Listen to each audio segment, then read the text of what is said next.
Good morning, everyone. Starrick Smith, Hungry Black Man here, along with our co-host, Joe Tracy. Good morning. We are in for an amazing show today.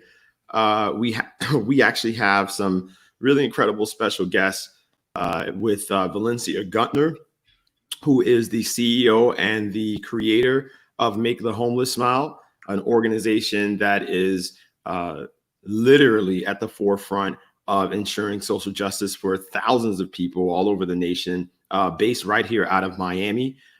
We are super excited to have her on.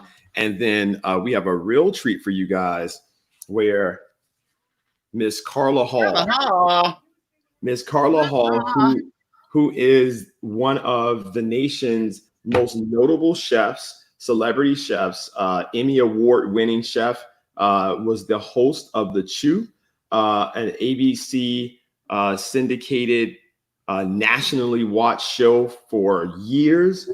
Miss Carla Hall is going to be on today. She's coming on at 10:30, so definitely share this live. We are just super excited to have Miss Hall on today. So we're going to discuss her cookbook. We're going to discuss some of this drama around Aunt Jemima and all of the racist food products that still exist and some of the ones that adorn our shelves. So we're going to also discuss some recipes in her book. So Miss Carla Hall will be on our show today at 10:30. So if you love what you're seeing so far, guys, please share the show. That's how we're going to sustain this morning show and give South Florida something that is exciting, something that's intellectual, and something that you can really, really enjoy. So we're super excited about our guest today. And we're going to kick the show off by playing you guys a video that a young queen created. We said that we were going to start promoting our local music, and we're going to stick with that. So without further ado, this artist's name is Diana Hardy, aka Dynasty, and she created this incredible song in reference to what's happening in our nation today. So I hope you guys enjoy it, and here it goes.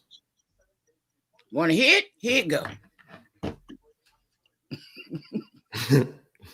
Okay, right. Raise your hand if you got the reference. I think you have to be over 35 to get that reference.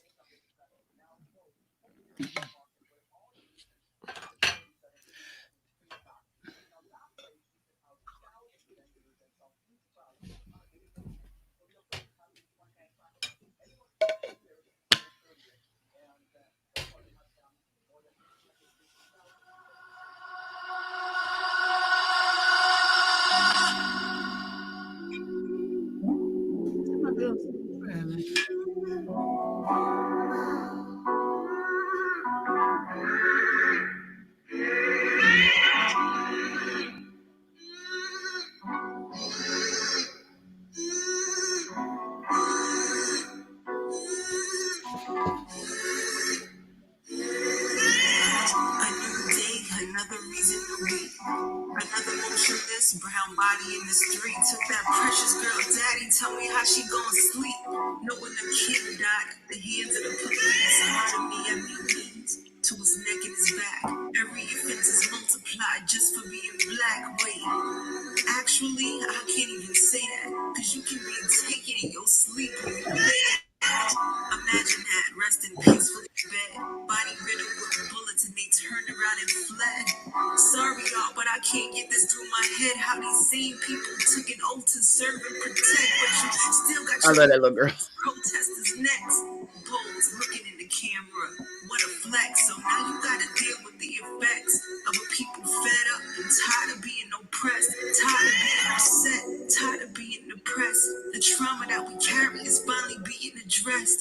You blew the lid off of what was being suppressed. We call it uprising, you call it civil unrest. Reporter got the nerve to ask you why you upset and what it's gonna take to get your people to seats. But they don't understand that we resilient and blessed, and they really should address these questions to the police. Tell me why you so mad. Damn, can we live? I don't think I got it in me to forgive. You took somebody's auntie, partner, friend.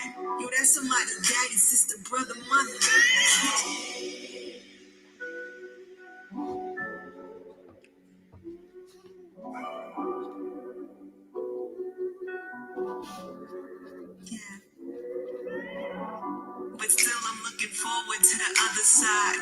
Optimism, I gotta stay in the light. Sending love to everybody out here in the fight. Like a brother Kendrick told us, we gon' be alright. Right? Keep your head to the sky. Fist in the air. Feet on the ground. Ear to the street. Voices aloud. Hearts intertwined. We black and we proud. Love one another. Hold each other accountable. Powerful as one. Together we insurmountable. I know you out there doing what you gotta do. I need you to know that I love you and I'm proud. Hey, Joey, I just need you to know that I see you and I'm proud of you. I need you to remember that you royal. I can't do the 10 a.m. Please remember that you royal. I'm literally in the middle of doing a show. I need you to remember.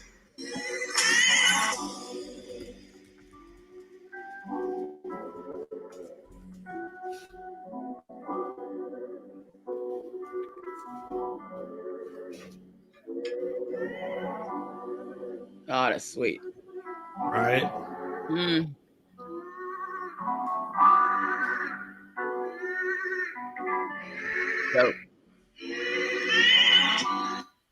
So again, that is an artist that is a local artist, and she is doing some incredible music. If you want to check her out, I'm gonna put her info here, and you guys definitely. I mean, we need to support our local artists, and we definitely need to support local music. So I'm going to put her info here, and then we're going to get started. Again, guys, we are going to be discussing some interesting topics, and I wanted to let you guys know that we are going to be bringing on at 10:30 Miss Carla Hall, Chef Carla Hall, international chef, celebrity chef from the Emmy Award-winning show The Chew. So please be on the lookout for that. She comes on today at 10:30, and we're going to be bringing on Miss Valencia Gunter in about 20 minutes with Make the Homeless Smile. Jill had to, she said, send me the link. I don't know what happened. Just dropped off. Okay.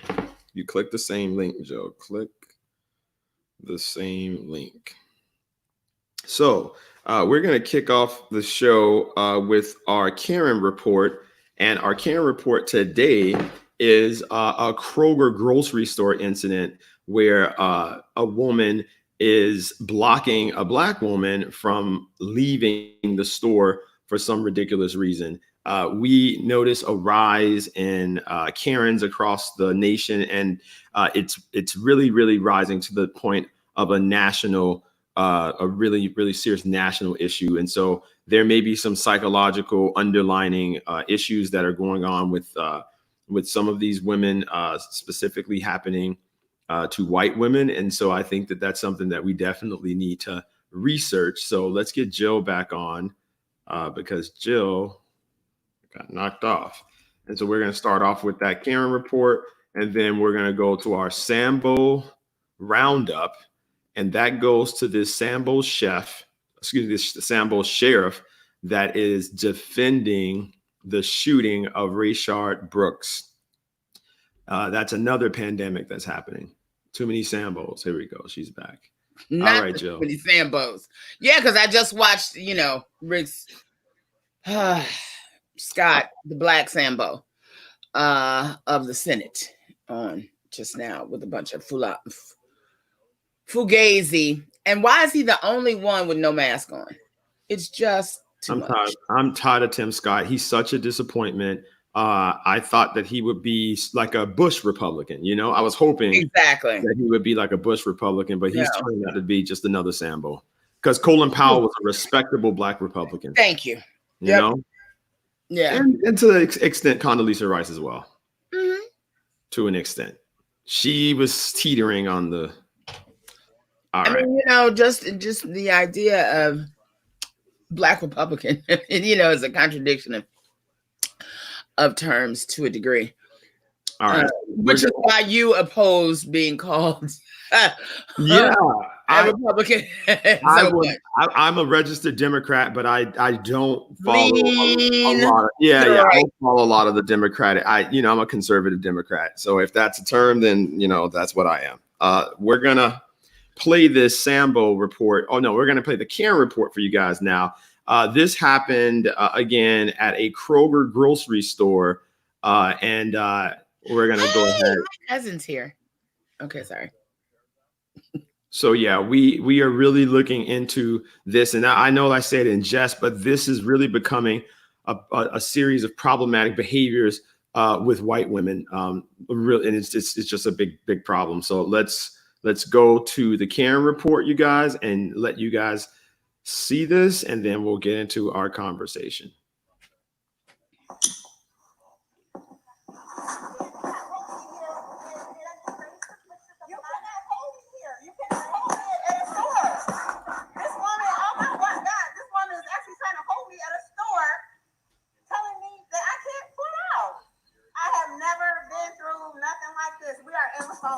At the Kroger 8 Mile. I want you from behind my vehicle. You are holding me here. I don't have a video of your child.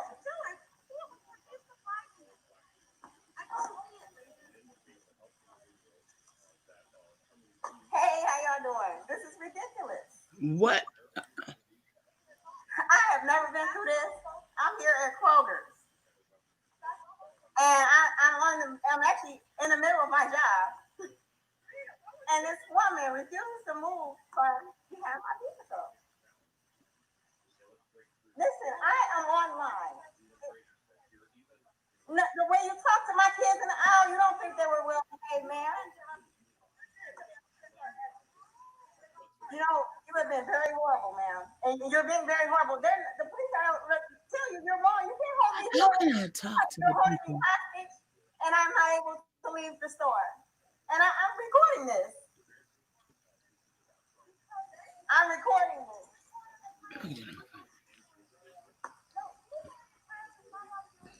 Y'all see this mess?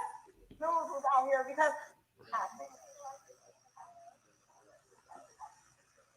she came out here, she called me.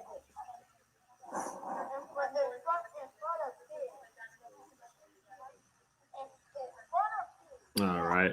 So it goes on like that, right? So why was she standing in back of the woman's car?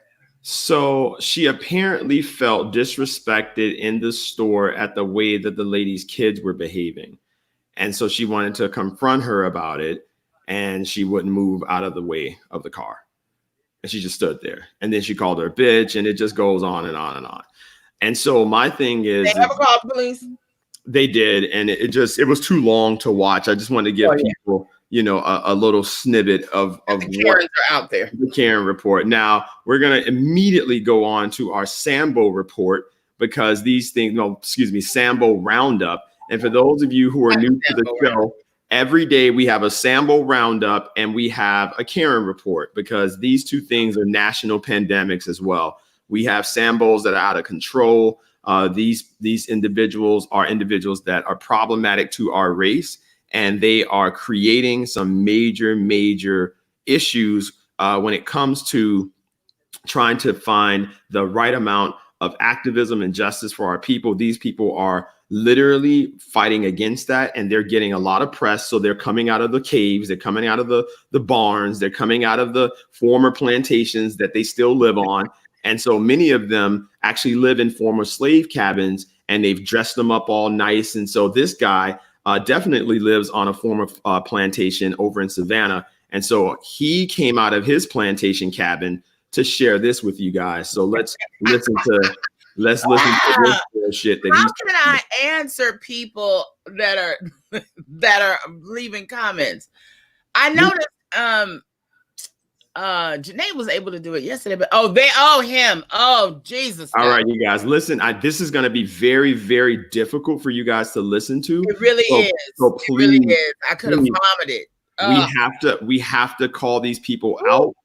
So this guy, as I stated, he left his plantation to do this interview. And so we are going to listen to this bullshit. All right. Here we go. You know, the family attorney in this case says that police should have tried to catch Brooks instead of shooting at him. What is your reaction to that? Having 30 years in the business, police and law enforcement, and 27 of those years having taught use of force and taught hundreds and hundreds of law enforcement officers across the state of Georgia and other states. I just think that he's a lawyer. He's not a law enforcement officer. I think that it's just a ridiculous statement. Obviously, we saw on the video that Brooks was engaged in a fight with the officers. They were on the ground. We know that when we're on the ground, we have a very high likelihood of being hurt or killed. Shut your ass up. We want to be. This is not a wrestling match. Brooks is able to take a non-lethal weapon, a taser, away from one of the officers, and he flees. They give chase. He's committed to felony obstruction of an officer counts, and he needs to be held accountable. So they were perfectly justified in running behind Brooks to capture him. Brooks turned back to the officers and fired the taser. And we all know, this is the third law enforcement agency I've been head of, and every agency I've Jesus Christ, required every officer who carries a taser to be tased with it, so that you understand the incapacitation. 5 seconds, 1001, 1002, 1003, 1004, 1005. That's 5 whole seconds that if an officer is hit with that taser, that all of his muscles will be locked up and he'll have the inability to move and kill somebody. And yet he is still responsible for every weapon on his belt. So if that officer had been hit, he still has a firearm on his side, and the likelihood of him being stomped in the head or having his firearm taken and used against him was a probability. And so he what he needed to do. The man who was running. What is he talking about? Shooting. And where you get that fucking coat from? Jacket from. That jacket is fucking awful. The Fourth Amendment allows it. This is the objective reasonableness standard, and there's nothing malicious or sadistic in the way these officers behave, and it's very unfortunate that the law enforcement leaders in the state of Georgia have not come out and stood Thank you, Nick Grant. on this case. I think it's political, and it's senseless. We're sending the wrong message to our Black youth. We're telling them that it's okay, that they can run from the police, they can take a weapon from the police, they can fight with the police, and live. A weapon at the police. That's not gonna happen. Nothing to happen. That is the wrong message to send to Black Ooh. youth. Now we cannot. Wait. Put this case with the Ahmaud Arbery case, nor the George Floyd case. When I saw the George Floyd case, I was outraged. 2 weeks ago, I was so outraged that I wrote a letter to the governor. He's reading. Head of the Georgia Association of Chiefs of Police. You're right. And the head of the Georgia Sheriff's Association, and I provided them with 7 standards that I think are very necessary to prevent Black men from being killed at the hands of police in the way it was done in the Floyd case and the Ahmaud Arbery case. I graduated high school with Ahmaud Arbery's mother. Those are outrageous, very clear violations of policy and law. All right. So that was our Sambo Roundup. This sheriff presides over a county, just so you guys know, that it's located in East Georgia, and it's 49% Black, 49.5% Black, and it's 47.5% white. So he just locked in his reelection because there's going to be at least 2% of the Black population to be Sambos, and every single member of that white population is going to vote for him. So, yeah, he locked in his reelection. So I guess that was what that was for. Yeah. That was incredible. All right. And so Now, I'm sorry. No, I was going to say, tell me again how I can answer the people over here. Joe, it's literally it's a comment section, and you just write your comment. It should be a column, and I see the column. I just don't see where I can type. It's at the bottom. It says all, and it says post a comment. I don't have that. Okay, we'll have to deal with just that. Go to the right. Do you see a screen that says comments that you can click? I see private chat and live comments. Click live comments. Yeah, and I can see them. It just doesn't show me anywhere I can respond to them. I mean, I don't know what's happening. Janae did it. All right. So our last thing, guys, I don't know if you've known, but again, just to let the people who join, I want to let you guys know we will have a celebrity guest on today with Chef Carla Hall at 10:30, who will be discussing this cookbook along with our next clip. Well, not really a clip, but something that just happened. There are a number of racist food brands that are definitely problematic in today's society. And I think that most of the companies that are changing this, in some way, they feel that that's contributing to the diminishing of racism. So more power to them. But these things are things that we've literally asked them to change for years. The Aunt Jemima brand the brand has adorned the face of a stereotypical Black woman that really was a mammy, started out as a mammy, and they made her softer, less unattractive over the years. But now they've taken the entire face off. And so The Onion, which is a satirical website that came up with this incredible sort of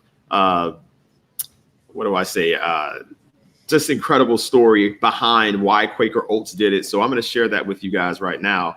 And Jill, you might want to look in the comments because some people have some solutions for you as to how to comment on the comment section. So thank you, Nick. I'm going to put this up for you guys, and we're going to get into this with the 1 second. All right. So this is The Onion's proposal for the replacing of Aunt Jemima. Chicago. In response to nationwide protests regarding police brutality and racial discrimination, food conglomerate Quaker Oats announced Friday that after 130 years, it would replace its historically racist Aunt Jemima mascot with a Black female lawyer who enjoys pancakes from time to time. The time has come to replace Jemima, a problematic and stereotypical character that originated in minstrel shows, with Sheila, the public defender of cultivated taste who eats pancakes on occasion, in addition to a variety of other foods, said Quaker Oats spokesman Aaron Parsley, who explained that the former Aunt Jemima brand of syrups and pancake mixes would now bear a logo depicting an African-American woman who wears a suit, carries a briefcase, and isn't aunt per se, and isn't an aunt per se, though she is a godmother to the child of a dear friend she met at an undergraduate at Dartmouth College.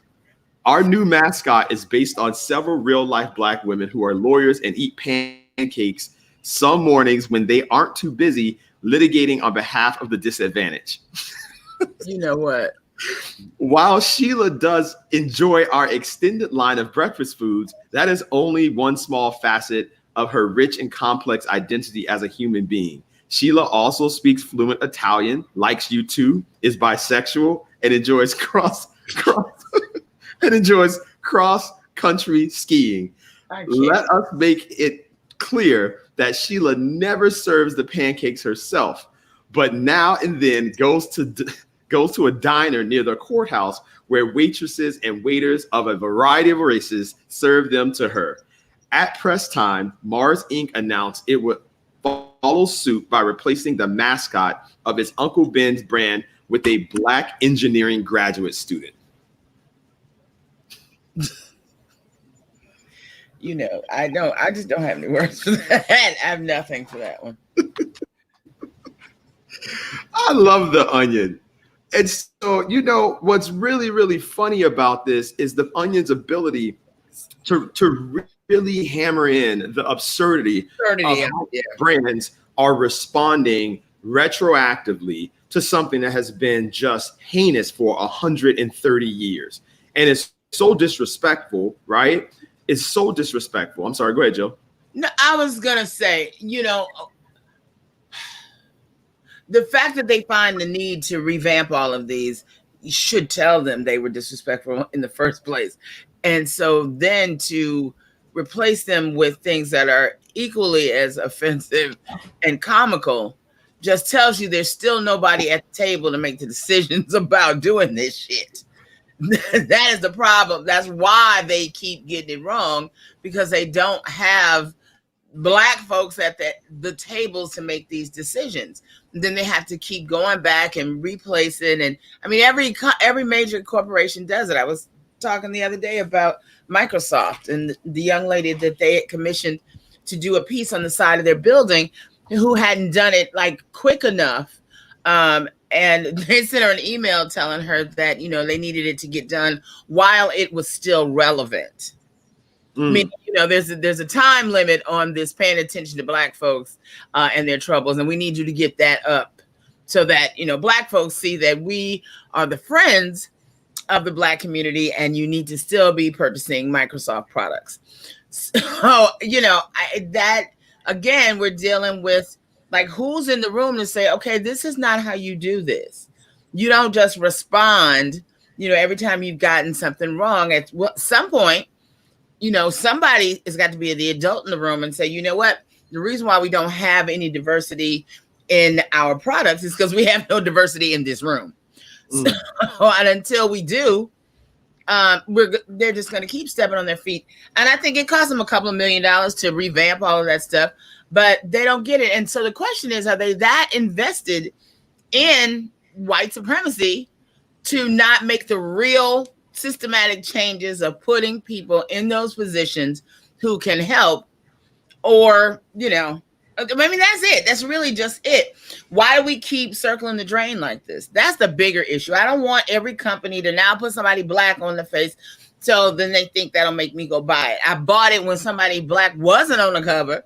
You know what I'm saying? So that it's not necessarily that. And when you start playing those politics, then all of a sudden I'm like, well, what is your corporate culture? Now I am looking at you sideways. Do you know what I'm saying? And I don't know how we are not a Nick, right? We're not a hashtag and we're not on schedule. Everybody, and that's the thing, Nick, everybody, all these corporate entities think it's a fad. Just like now, everybody wants to recognize Juneteenth.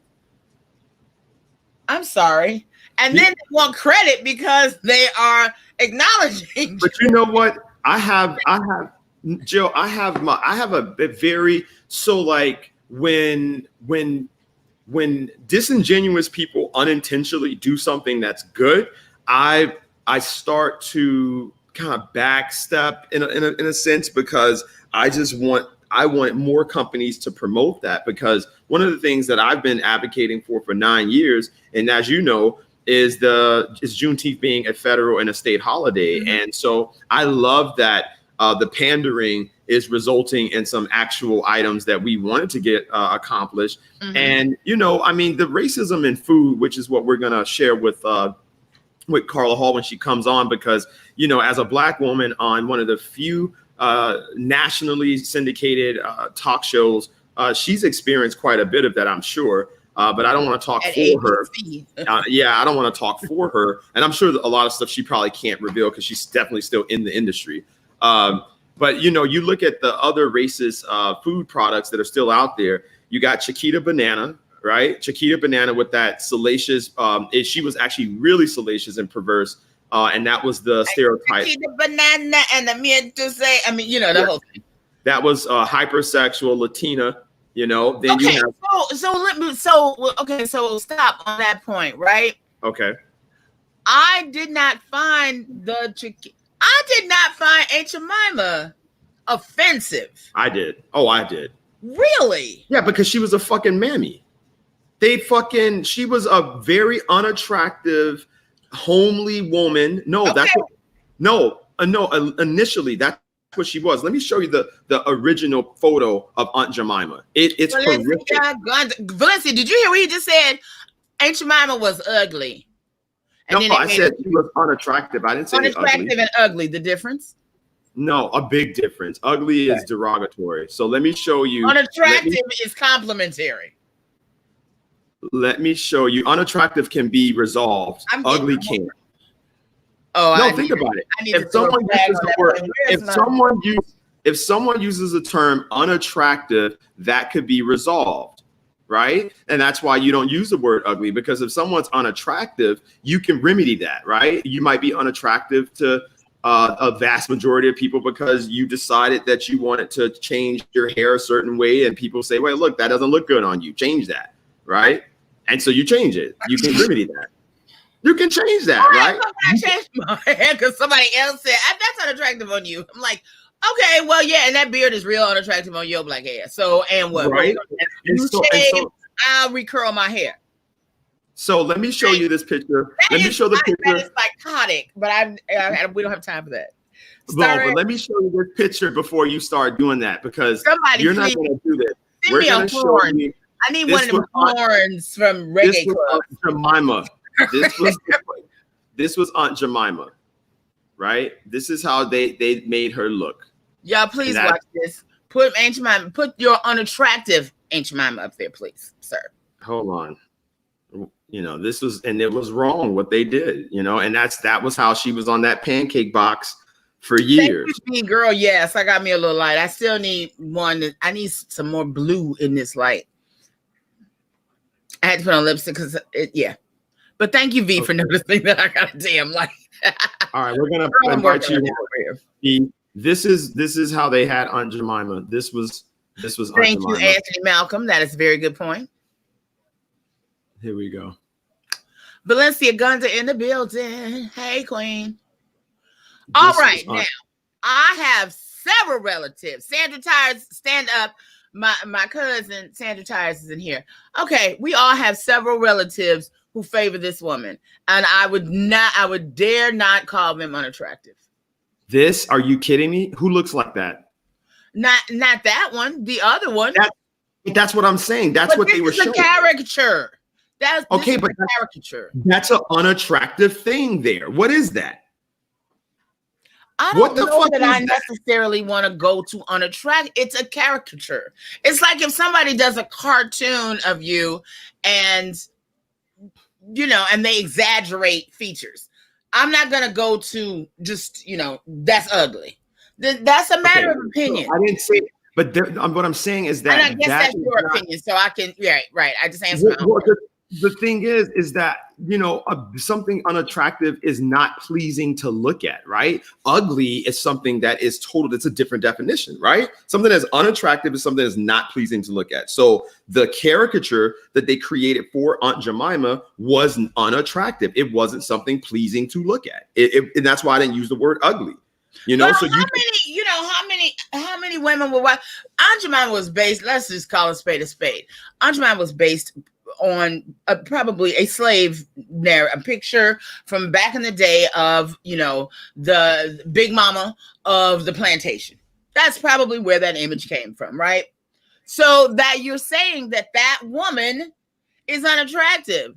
I'm sorry, she probably didn't. What? No, I'm specifically.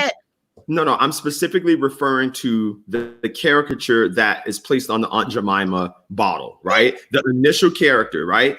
Whether or not it was based on an actual person, it was based on the idea of a mammy, right? And a mammy, right, was a woman who, they literally forced to take care of a white family who she couldn't groom herself. She couldn't do anything for her to embrace her everything, right?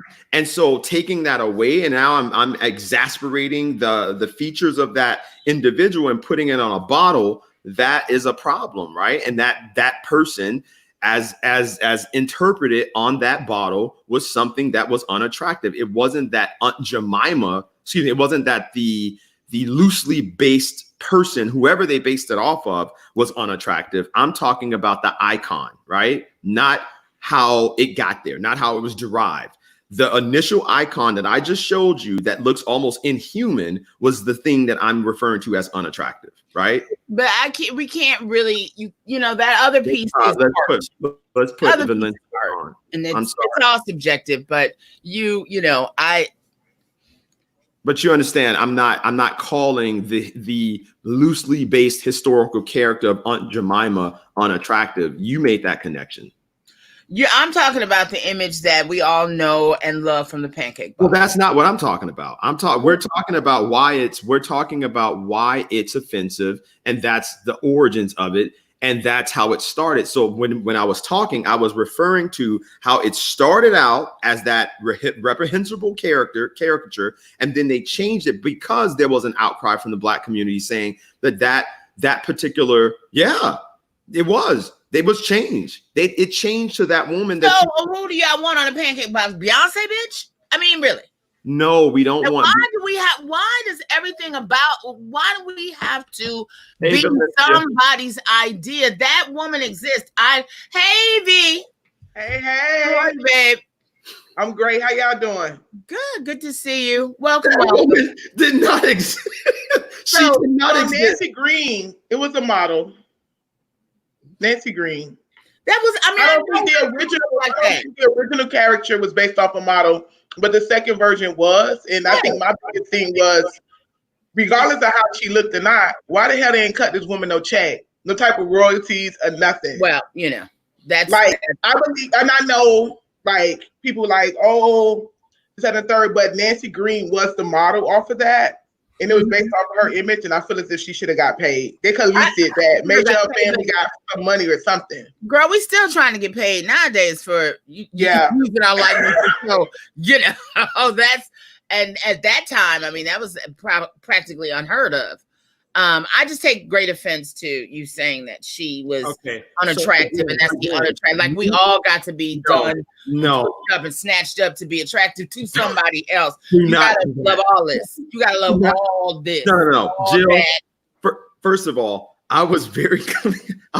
Maybe you was not very clear. I was very clear about the icon. You are making a connection that I did not make, and it's unfortunate that you were doing that. But anyway, the other racist food icons, like the hypersexualized Latina on Chiquita Banana. Then you have the Eskimo on the Eskimo pie. Then you have fucking Uncle Ben that was based off Rastus, who was a subservient houseman. And then you have the cream of wheat guy. No, that was cream of wheat. Cream of wheat guy was based off Rastus, the subservient houseman. Then you have Uncle Ben, who was a caricature as well, right? And these things Uncle Ben was a caricature. No, go ahead. No, he was. Yeah. It was the actual history of Uncle Ben. They came up with him in Chicago, and they based it off a caricature. And so, like, that's a big problem because I think so. What you're saying, Jill, is that because there are Black people that actually the reminiscence of these people, or the likely that the fact that these folks actually looked in a similar fashion that you can use present tense on, particularly the men. You think people look like Uncle Ben, and you think people look like the cream of wheat guy? Yes.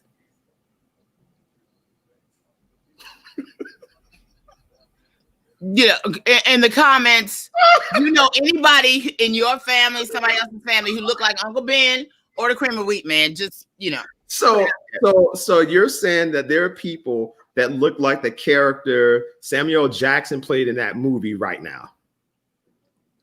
In Django. In Django, that I'm sure if I was in the deep South. Okay, see now you're sounding. What? I mean, that's what we look like. I don't get it. I don't get what you are. What do you mean? We look like that. I mean, I don't. Do I need to go pull out some fucking family pictures? I mean, really? Okay, hold on. Let's show this real quick. just so we can know. I just want to make sure that I am understanding correctly. All right, so Right. him. You ain't never seen a black man that look like that. I have. Thank you. Oh, Jesus. I mean, I don't get where you're going with that. He's homeless in Atlanta, Oh, but I just fed a man who looked like that, haircut and all. okay. We call him Georgia Boy. Now, I think that the style of that guy, a person that looks like him may be different because people don't usually wear their hair like that no more because it's 2020, even old people and stuff. But like the facial features and stuff like that, yeah, absolutely. But I actually just literally fed a man like 3-4 days ago who looked just like that. But he was in full transparency. He's homeless, so he can't get a haircut. You know, and someone said, and guess what? Someone said, and why is he unattractive, right? I am not calling, like, we are not going to do this. I am not calling anybody unattractive. I'm calling the character that was on the Jemima box that looked inhuman unattractive. And you? Okay, goodbye. I just showed you the thing, Jill. It was that man did not the one for the Samuel Jackson. He doesn't look. No, I'm not talking about Samuel. What are you talking about? I'm talking about an artist rendering, but that picture. No. That was that wasn't the artist rendering, Jill. That was how she looked. That's how they painted her. She was on the box like that for years. Her mouth was there was a real. Her mouth was from. So you're not saying the model who they based the picture off is unattractive. You talk about the caricature that they came up with is unattractive. That's what I'm. Because they did over exaggerate some of her features, like the smile thing, Jill. Come on now. That was the original box. I never saw that image. The one with the big smile. I never saw that on. So the original box, they did it like almost like what you call it, the minstrel shows back in the day. They over exaggerated like blackface, so that's what they made it look like. Okay. So when they drew the picture, it looked like that. So when you come up and you see like the actual model who they based it off of, she was not unattractive. She was a hardworking woman who was forced to work for no money. Which was the modern day picture of and that's Nancy Green. That's who that is. That's the person. The name. But that cartoon thing that they drew of her was racist, and it over exaggerated her features. Yes. The one with the smile up to here. Yes. Yeah. So I do believe that's unattractive. That's white supremacy and it's wrong. Thank you. The original model herself as a human being, she was not unattractive. I mean, she reminds me of a big mama, like somebody who I would look to for nurturing and support. But even comparing the pictures, like this woman's smile ain't do all that. Like they did the most. They did the most. And it was disrespectful. I never knew that image. That image was on a pancake box. That was the original one. That was literally. And they have all these little miniature fingerings and little cookie jars and stuff like that. Y'all gotta watch Different World. They got a whole episode on it. Mm-hmm. Okay, so on that one, so you are not referencing what was it, post 1940? Of course not. Jill, no. I'm talking about the historical representation. We have literally sent emails. I used to do lives about this. I used to do lives about removing her from that goddamn box. And I was like, we need to have self-respect and stop buying that shit. But how? I mean, when did she come? When did the caricature come off the box? She never came off. She just came off yesterday. No, it evolved. It evolved. She's talking about the crazy looking. It evolved, Jill. I think like after like maybe the first 20-something years, they changed it. And then they've been changing, like the woman's face changed like 3-4 times. Yes. Because now she got this really cute little shortcut with the thing and all the hot girl, real Madam CJ Walker looking type of stitch. Like, yeah, they switched it out over time, but the original one was ridiculous and disrespectful. Yeah, okay. It was.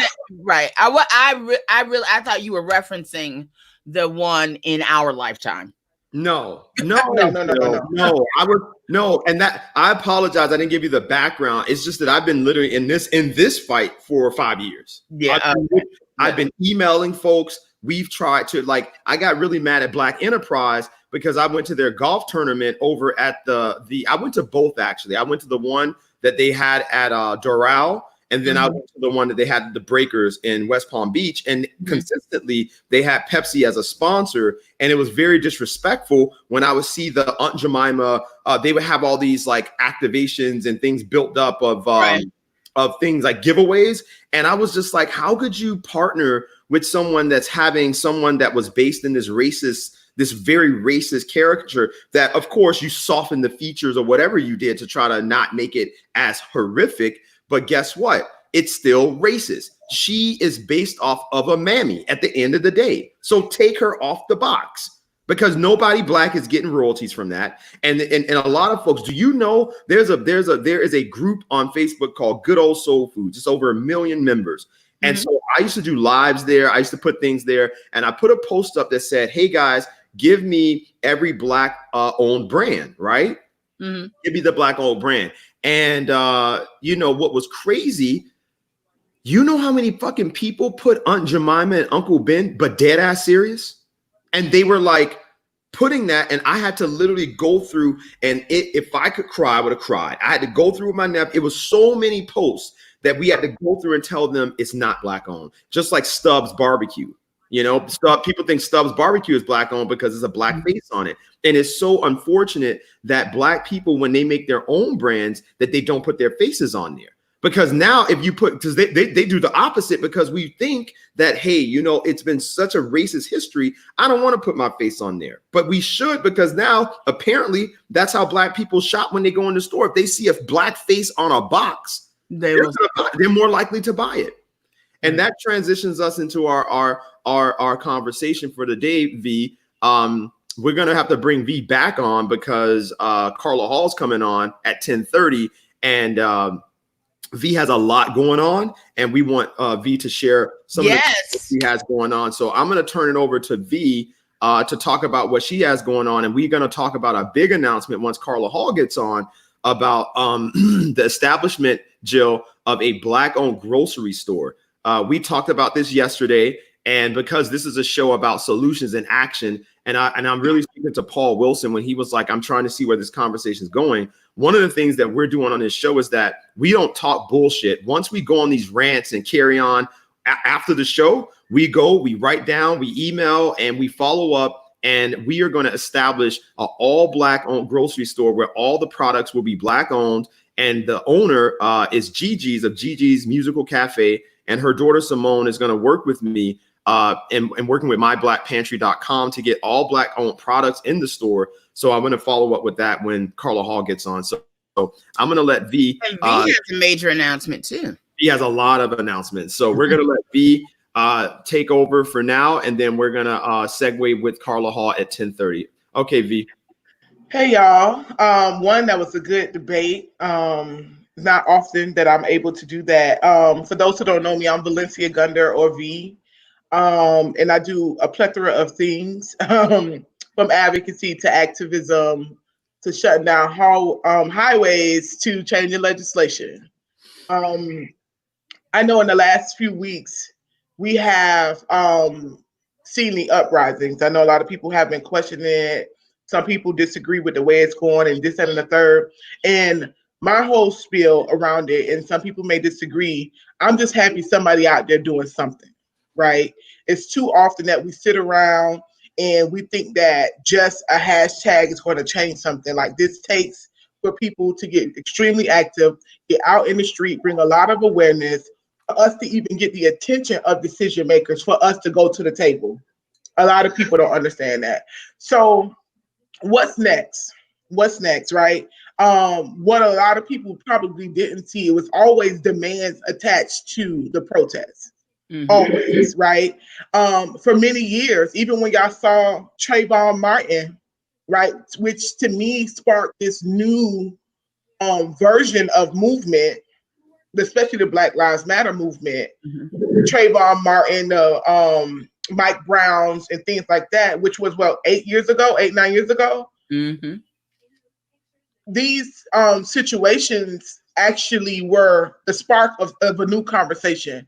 And people are like, oh, this is some of the demands are unrealistic, and I I beg to differ, because 9 years ago when we asked that every officer should have on a body cam, people was like, that's crazy. They're never going to do that. And now every officer has a body cam. Like, you get what I'm saying?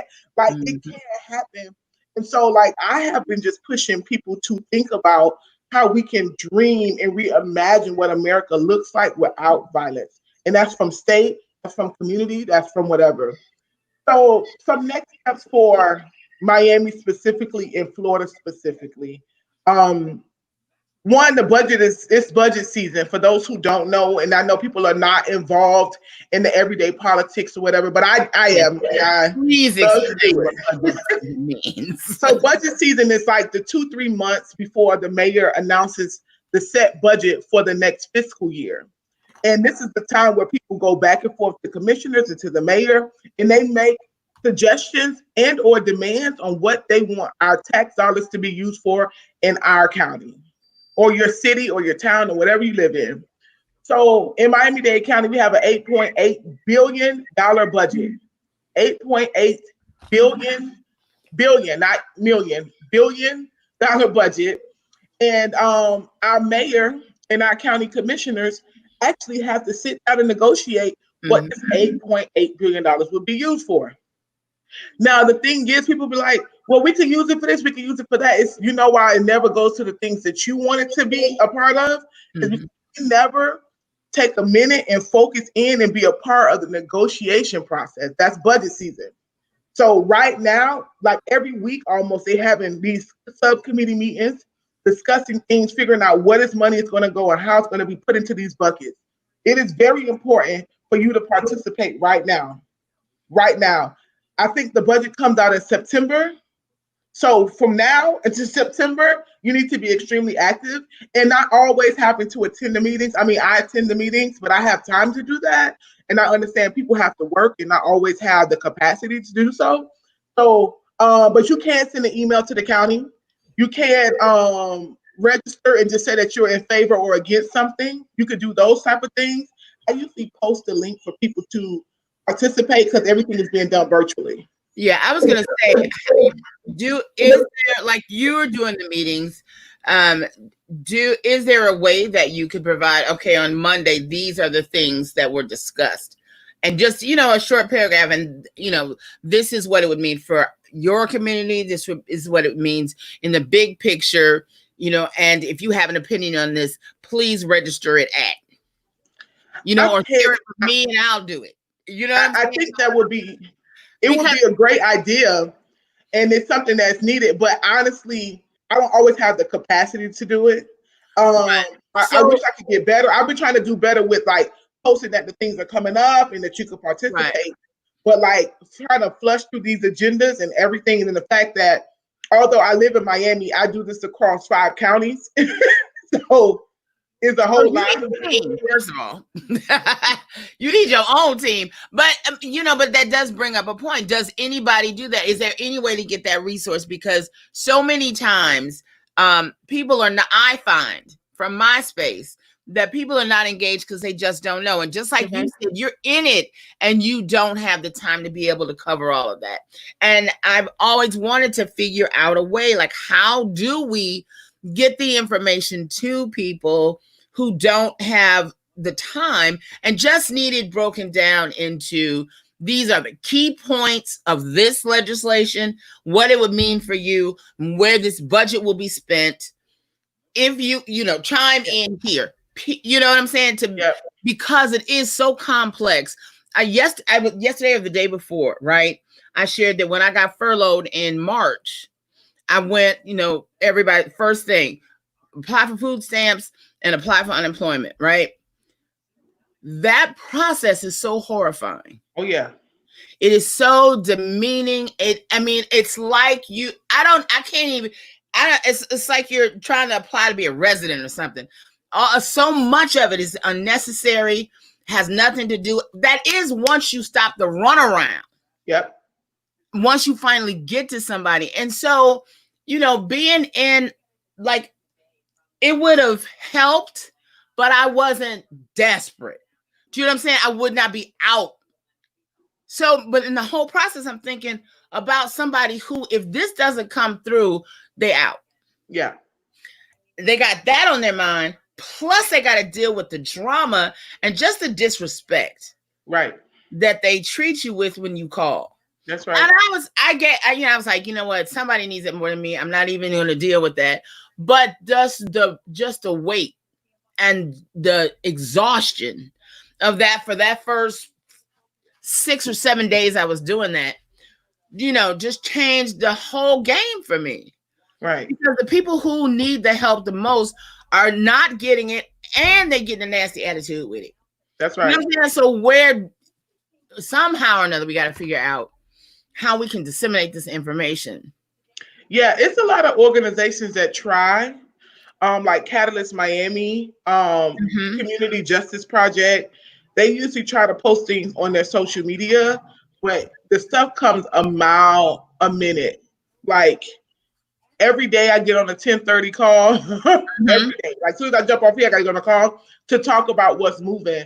And that's our way to try to keep up with it all, but it's happening so rapidly. And it's happening when we sleep, when we up, like everything. And while we're trying to troubleshoot so many different things. But I would tell you all this. When we all have the same message and we all have the same goal, they listen, right? I know the conversation around defunding police is controversial, right? In full transparency, I'm in full support of divestment and investment, right? And maybe that's the terminology that needs to be used instead of defund. Yeah, exactly. It's all in the verbiage. So exactly, and one of the things that I always think about is the fact that we've given law enforcement all of these resources to do jobs that they shouldn't be doing. Like if we're having a mental health crisis, the police is not the people who should come to do that. Mental health professionals should be the ones to come to do that, and they get millions of dollars to do something that they're not trained to do, right? So that's a piece of it, right? And people can reimagine what this looks like. We have countries, we even have cities in America that literally have reimagined and divested and invested, right? And then also people don't need to be nervous. Like this doesn't mean that tomorrow it won't be no police. And then also divestment doesn't mean that it would be no law enforcement at all. So like, how can we reimagine public safety? How can we retrain everybody? How can we make sure that things are in place, that people are not being harmed by over-militarized law enforcement, that wasn't your job to do in the first place. And I know people always look at me and try to make me compare police violence to community gun violence or whatever. And I mean, Starrex and Jill, y'all know I've been on both sides of this. If anybody has. And at the end of the day, I always tell people that I think it's interesting that we always compare police to gangs. So are they one and the same? V, we're gonna get you back on. Me off already? But not kick you off. I love this conversation is amazing. So what we're gonna do, we're gonna patch in Carla Hall, V, and then we're gonna bring you back on right after, if that's okay. She's got a 10:30 too. Yeah. Oh no. We're gonna bring V back on for the show Right, I'm saying V's going like to another day. Yeah. Okay. Oh, I thought you meant after Carla. Cool. Because I do want to dig in about the divest invest conversation. I think it needs to be had, and I feel as if this platform would be great for us to do so. Let's check your schedule for tomorrow. I mean, for Friday. Okay. Well, that's Juneteenth. Hey. Yeah, that's gonna be a great show. Right. That's perfect time to talk. Yeah. All right, y'all. Love y'all too. Talk to you later. Right. Bye, babe. Right. Hey, Carla Hall. Hi. I can't really hear you. Really? What? Can you hear us now? Oh, let me text her. Hold on. Okay, so I will go over to the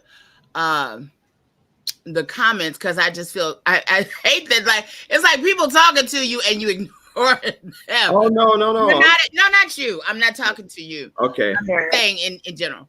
Okay. We're gonna get to it. Go ahead and write it down, Jill. Hey, Miss Hall, how are you? I'm great. How you all doing? Wonderful. Miss Hall, I'm going to do a quick intro so everyone knows exactly who you are, if that's okay with you. All right. All right, guys. I was gonna say, like, we don't know who Carla Hall is. Hello. For people who maybe not foodies. So where are you off to, my dear? We are on our way to New York and to clean out my apartment because I've been in DC all this time. Wow. So you're moving to DC? Well, that's where I've been living. I just had an apartment up there for during the show. So when I'm filming and everything. Gotcha. Okay, Joe. 1 second. Here we go.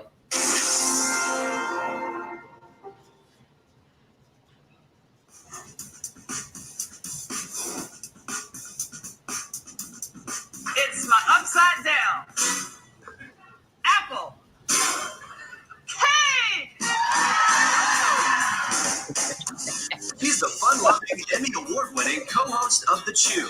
For 6 seasons, celebrity chef Carla Hall has been spreading her down-home message of cooking with love. I think you have to build flavors. I think that's the most important thing. That's my philosophy. And of course, that special ingredient, love. Raised in Nashville, Tennessee, Carla spent her mid-20s as a model on the runways of Paris, Milan, and London. There, Carla fell in love with European food culture, especially French cuisine. Soon, Carla gave up modeling to pursue her new passion. She graduated from French Culinary School and began working in restaurants in Washington, D.C. By 2008, Carla had built a successful career and was serving as the executive chef of the State Plaza Hotel. That year, the 44-year-old got her big break as a contestant on Bravo's hit show, Top Chef. Carla instantly won over fans with her country charm and snappy catchphrase. Hootie! It's a 2-part call. So my girls really like, Hootie! The show also gave viewers a taste of Carla's unique blend of French and Southern cuisine. That's how they do it down south. Despite finishing third, Top Chef catapulted Carla onto the national stage.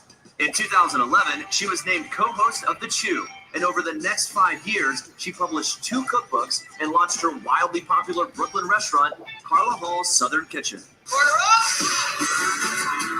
So Carla Hall Southern Kitchen is basically a hot chicken place. This is our chicken. Today, Carla is opening up her home to show us what she really cooks for dinner. This is my New York apartment. When I'm here, I'm... All right, guys. I wanted to see the apartment that she's going to clean out. So this is who we have on, just so folks can know who we're going to be chatting with. And she is definitely my adopted auntie. She has just been an incredible inspiration to me personally and professionally. And I wanted to share with you guys her cookbook that is available in stores right now. You can get it online, and we're going to talk about some recipes in there that I've made. And she actually saved me from a big disaster with her quick bean recipe, because I was making food for a large amount of people and literally just looking in her book to try to find a recipe, and saw she was literally in the same position. And I had a whole cases of red beans because of the COVID-19 free food giveaways, and I was able to boil those beans and make incredible beans. So thank you so much, Ms. Hall, for that. So Jill, I'm sorry to interrupt you. I'll turn it over to Jill because Jill is definitely someone that's going to be sort of navigating this conversation. So. Oh, okay. Well, thank you. Welcome. Hi, good morning. Hi, Jill. How are you, my dear? And I want to say that though I'm much more familiar with you prior to The Chew, than on. But how was that? How has this journey from being a model? I don't know if you're familiar with Soul Artist Management, but that is my best friend in the world. His agency is in New York, and he's done quite well by all of us. Let's just say that. And, I don't know them, but yeah. Yeah, but and into segueing into food, are you finding yourself your fullness now after that, modeling, syndication, and now what's next? Wow, that's a big question. I think that my whole thing was I wanted to be happy, not rich. So I was always chasing the joy and finding my place in whatever I did. And sorry for the bumps. I'm on the road, obviously, with my seatbelt on. So modeling was just a bridge between what I knew I didn't want to do, which was accounting, and what I eventually wanted to do. And I didn't know what that was. So as I matriculate through all of these different things, it seems like I'm reinventing myself, but actually what I'm doing is chasing that place to feel at home. And I think with my latest cookbook, Carla Hall Soul Food, it was such a personal journey to find that, and to find myself in food and to accept myself through food. So to accept, that I'm from the South and I don't have to apologize for the foods that I love and want to make, but I also want to show a different side of that food. And then Chew was also another kind of journey, being on television and having those two journeys coincide. So on the Chew, it was like, wait a minute, I know I'm the only Black person here and I'm learning about Italian food, I'm learning about Greek food, but you all should also learn about my food and not just the stereotypes of my food. And that's when I really wanted to show the everyday dishes in my cookbook. Was that difficult to have your dishes be respected and shown live, as it were, the other dishes? I think a lot of Black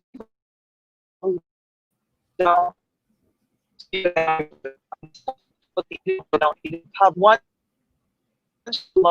be proud of our history, then that's a very easy conversation to have. I had to go through that journey, and I was going through it in a very public way. So once I got to the place of like, wait a minute, I want to show the history of macaroni and cheese. And there were times when I faced the stereotypes of wanting to show that food and people not understanding why I wanted to get to the truth of this food, because it wasn't even just for myself. It was for people who look like us. It's like, and you realize when you have a lot of Black people who will say, well, I don't eat soul food, I don't eat pork, or I don't eat this. And it's not even about the pork. They have bought into the stereotypes. Like, I don't eat watermelon. But watermelon has a lot of nutrients. It came from Africa. And for us to reclaim it and say, I proudly eat watermelon, not only for the hydration, but also the nutrients, right? So I think it's about reclaiming our history and understanding and not taking somebody else's word for our history. Right. And have to deliver it. I always kind of felt like, it must be really interesting to be in her space, to want to just be herself, completely present, and not have to present soul food with a girl. Let me tell you about this cornbread. Right. Yeah. And soul food is American tradition more than anything, and the legacy of that. So many people could learn so much from that. And I wonder why. I mean, I know in my space, I've been a radio personality for 20 or so years. You still have to kind of validate why my history is important. Right. A lot of times, but with a smile. I mean, it's true. And we have to undo so many tapes, that we've heard about ourselves. And there's so many people who have bought into that. And we a lot of times don't know history beyond what we've been told. Right. And I think it is. And there's so many Black chefs who say, I don't want to do soul food. I don't want to be pigeonholed. Right. But when I did this book, I'm like, I unapologetically want to do soul food and show both sides, because every culture has celebration dishes and everyday dishes. And why is it that soul food got stuck with just celebration dishes? Because the first thing that not only Black people will say, but white people will say, oh, it's so fattening, hypertension and all of this. That is one side of it. Italian people do not eat meatballs and spaghetti every day. Right. They don't eat ossobuco every day. Right. Right? Oxtail by so why is it right? So why is it that our food gets stuck in that moniker that it doesn't have a healthy side? And like watermelon and greens and all of the grains and all of the black eyed peas and all of these other peas and everything, it's an agrarian cuisine. It is not really about all the meat. And do you find that among the chefdoms that that we African Americans or those from the diaspora have a difficulty presenting in a national space like that things other than or hybrids of or mixtures of soul food, African inspired, Indian inspired, Thai? Because I think I'm a foodie. And I find similarity in so many different nationalities and so many different foods that, and it seems that we are sometimes the only ones that make that connection, right? Have you experimented, I should say, with like soul food and Asian mashups? Because there's so many, particularly the Asian and Thai. A lot of Black people or people who are familiar with Black cuisine have an affinity for those dishes. And, right. Like, I remember the restaurant in New York that did the soul rolls. It was like greens and fried chicken. I can't remember the name of the restaurant right now. But you know what I'm saying? But funky things like that. I can't remember it either. Right? You know what I'm talking about.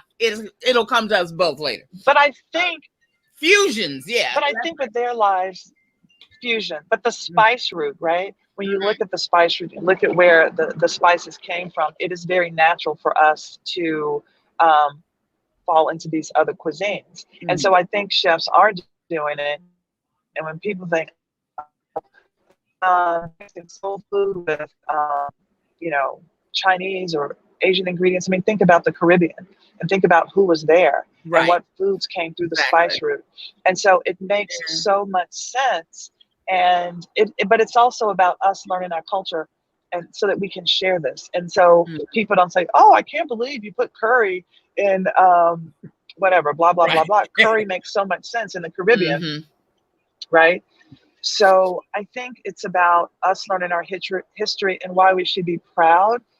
I run into so many Black chefs who have been listening to the tapes. Eduardo Jordan, went through this. A lot of times as chefs, we will want to do the fine dining so that we can be taken seriously, so that we don't do our food. And then once we are taken seriously, then we will move to a version or our own version of soul food. But we're not the only ones who do that. Other cultures do it too, because we take for granted what we've been given and what we know, and we don't place value on it. And I think we have to look to some of these chefs who are now placing value on our cuisine.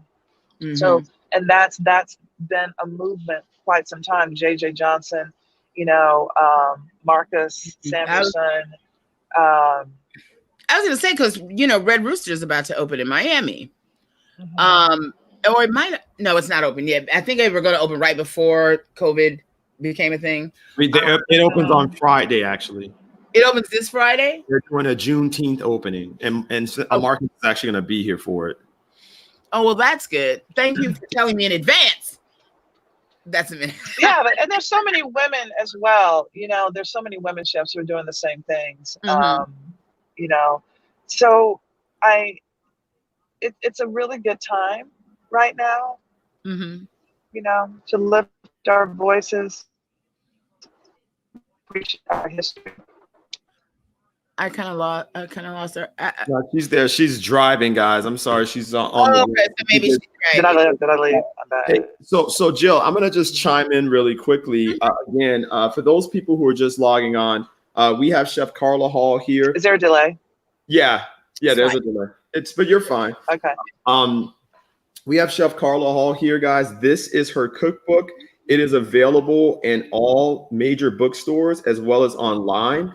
I've cooked so many recipes out of it. Miss Hall was our host for the Miami Gardens Food and Wine Foodie Bus Tour with Trick Daddy, which was incredible. And talk about a mashup. Oh my God, that was incredible. I just want to show you guys the Johnny Cakes, right? Because Johnny Cakes is a Bahamian dish, but it's also a Black American dish as well. And we make ours a little different. And so Carla did a really great job with that recipe. I'm just sharing you guys really quick my favorite And recipe. with boiled fish and grits from the Bahamas, that is is a Johnny cake as well. But I didn't know where it came from until I went to the Bahamas. Right. Yeah. And this was her recipe for flaky buttermilk biscuits. Biscuits, after talking to Miss Hall, I used to have the hardest time making biscuits. I still do. No, and then listen, the way she broke it down. And so, Miss Hall, I wanted you to share with folks your cooking biscuits with strangers, and also how you were able to make biscuits a thing that's not to be feared anymore. So, if you can kind of talk about that. So I started making biscuits with just random people on the street. And then I started making them also with my friend Chadwick Boyd. And we would have these biscuit time sessions at Williams-Sonoma and other things. One, to build community and to show people that it's one thing to break bread together. It's another thing to make bread together, and to show people through community how they can make biscuits and breaking it down and make them with their families and build communities through cooking.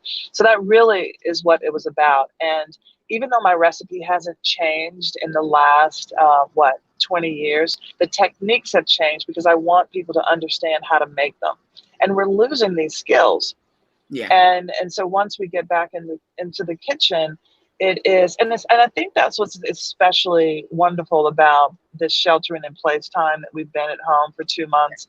People have gotten back to somewhat of a slower lifestyle, and to cooking and to being with family. And I don't know about y'all, but I've been dating my house. I've been dating my husband. I've been dating my neighborhood. In all these I am in love with this time. And it's funny, I told Star X yesterday, you still can't find bleach and flour right. at the grocery store. Right. None of that. And I was, part of me was like, what is it with the flour? But then, I was talking with a woman and I was like, you can make anything out of flour. I was like, you know what? That is very true. I still cannot make a biscuit. But I have to get the tea on your biscuits. Yeah, and it's no, I was gonna say, so it was my grandfather. Yeah, my family's from Griffin, Georgia, and my grandfather makes the best Brunswick stew you'll ever have. And it was funny because I was in the kitchen making it, but initially you make it with deer meat, and in Georgia rather. And so they would hunt, they would bring the deer back, and they would create this stew. So I tried my hand at it, and Carla, it turned out really good, but it didn't turn out like his, because I don't think he uses some of the ingredients that were in here. This is a lot more healthy, right? But I think my grandfather made his very unhealthy. And so what I loved about the book, guys, and if the book, what it did for me was just what Carla explained. The demonization of Black food and Black food pathways is something that we self-perpetuate and we need to stop, right? And the cool thing about stopping that is when you read her book, you see that you look at our leafy greens like collard greens and okra. Well, that's not a leafy green, but it's a green. Okra and cabbage and turnip greens and string beans. And you look at our legumes and black eyed peas and lima beans. And you do such a great job at almost making every dish that's in here a possible vegan plate if you just omit the meat. And it turns out just as good. So I wanted you to kind of talk about just a little bit about how the inspiration came about to develop the book, and the recipes. They look so purpose. Everything in the book is so purpose. It's not like you just threw some things in here. It talks about your experiences. It talks about the things that you've experienced, not only as a professional, but in your personal life as well. And so it's more of of almost like a biography through food, to be honest with you. So I wanted you to kind of just talk about that so folks can know what to expect once they get the book. I mean, well, doing that book was a journey for me. It was a journey in acknowledging our food and falling in love with soul food again. Because, like I said, I was running to French food. I decided to do this book by visiting various farms and focusing on certain chefs that you'll see throughout the book, and really diving into why this is our food.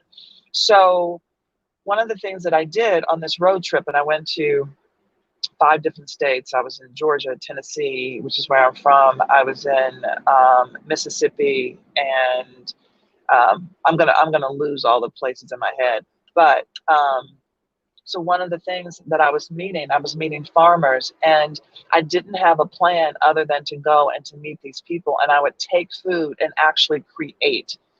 And we created without a plan in a way, but it was just the food inspiring me versus going into this with certain ideas of what I wanted to make. It was very organic. And I had to say, initially when I started this book and when I pitched it, the answer was like, no, you shouldn't do this Black book. But anytime you do, my lesson was anytime that you do something that you are attached to emotionally, it is going to change not only the project, it will change yourself, and it will change others who are reading it. So, and I talk about these emancipation foods, these red dishes, and I really wanted to show Black people that we should stop demonizing our food. So that's why I broke it down to celebration dishes and everyday dishes. I'm not trying to mess up my macaroni and cheese. I'm not trying to tell you to not do oxtails. I'm trying to tell you, you don't need them every day or, every other day. Mm-hmm. There are some other things that you should be looking at. You should know about sorghum and millet and fonio. You should know about these other grains. Mm-hmm. That is a part of our culture as well. Mm-hmm. Yeah. So I wanted to ask you while we're there with the substitutions, because you said earlier we've heard it. I'm sorry, Toni Morrison. Let me come back over here. She's behind me. That our food is too fatty, it's too sugary, this, that, and the other. And just with a family carrying a more baggage than we need. My mother, my grandmother, we all, are in that process. I mean, before I developed the ailments that I know are coming because I've seen them come.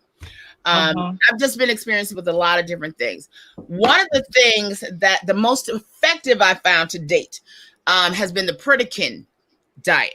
However, it's extremely expensive and restrictive, right? And their eat it basically is nothing with a TOL or OSE or US, so fructose, any of those, erythritol, all of those sweetener, everything, all of those supplements for sugar, right? So I wanted to ask you, how do you feel about that in terms of these, chemical derivatives like Swerve? Is one of the big ones now. Brown sugar, confectioner, they do all of those, but it is a chemically created thing. Where do you fall on, the benefits of the calorie reduction or the possible side effects of chemicals replacing, sugar, flour, honey, etc.? For me, I try to go as natural as possible. I don't know about that diet, but anytime that you're replacing fresh and real with something fabricated, you should think twice. Calorie reduction, right? I mean, it's all about whole foods, right? Right. Sugar. What are you doing? The other thing is, if I am going to eat something with sugar, I make it an event, but we don't have to put sugar in everything. Yeah. Sometimes when I go into our restaurants and they have this bug juice, this really sweet juice, I'm like, okay, it's okay if you have that, but can I have an option, another option? Right. You know, can I choose? So yeah, this is Matthew is driving me to a place where I can stop and do my recess. But Matthew, we're going to be going for another 10 minutes. What, So. Ms. Hall, I wanted to ask a question in reference to some of your favorite Black chefs that are out there that are up and coming, and places that I've gone to that I really want people to also visit. I know that Chef Ed Jordan got a lot of press over at June Baby, and I think that he definitely is a student of your philosophy in reference to cultural and ethnic food pathways, specifically in the African diaspora, and how it's interpreted within his entrees, right? But I wanted you to also talk about Chef Bailey over at the Gray and Savannah as well. So Mashama.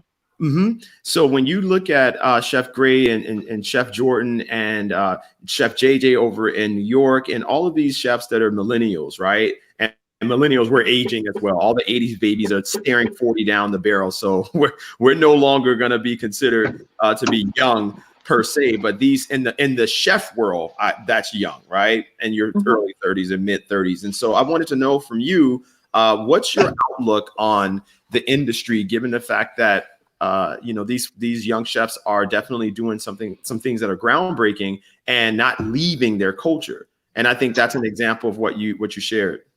Yeah, this is a really important time. Last week, there were 10 chefs, there were 5 women, and I'll give you all the names. And for some reason, my menopause brain will not allow me to spit all the names out. But Mashama and Naisha and Nina Compton and JJ was on the call. There was a call about the Black chefs, like 10 of us, and talking about the struggles that we have had. We see the movement, but there's still a separation. There's still a lack of Black chefs who are recognized and who are still going through so much in their kitchens to overcome. Every one of us had stories where we felt like we had to check ourselves, our Black selves at the door in order to matriculate and do well at work. Yep. And I don't think people realize that. How hard it is, and where you don't see your culture reflected in the food at the restaurants until you become an executive chef, and then you get to make those choices. But how few Black executive chefs there are. Yeah. So it's tough, and it was a really painful conversation, because when you go to work and you have to stuff these emotions down in order to just do your job. And so I was giving an example of, when I come in as a woman and I'm being called the angry Black woman, well, or if something comes up that happens to me and then somebody's going to share, oh my God, I can't believe somebody outside of our culture, oh my God, this thing happens to me. And you're looking at them and you're like, this has happened to me 100 times, 200 times. It has happened to you one time. And what someone has to go through to be in this space, because a lot of our restaurants are on the other side of the tracks. And I also want to hold people responsible in our community, because they want to go somewhere nice, right? Nice. And where they're not coming to our places and they're going to some other place with the drinks and the nice restaurants, right? But you have to patronize us, because without patronizing us, we can't get to that next level as a whole, like many of us. And so all of these young Black chefs that are coming up and doing amazing things, we have to support them.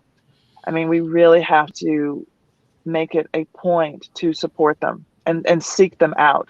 One great app is called Okra, Eat Okra, where you can find Black restaurants. But yeah, just like seek them out.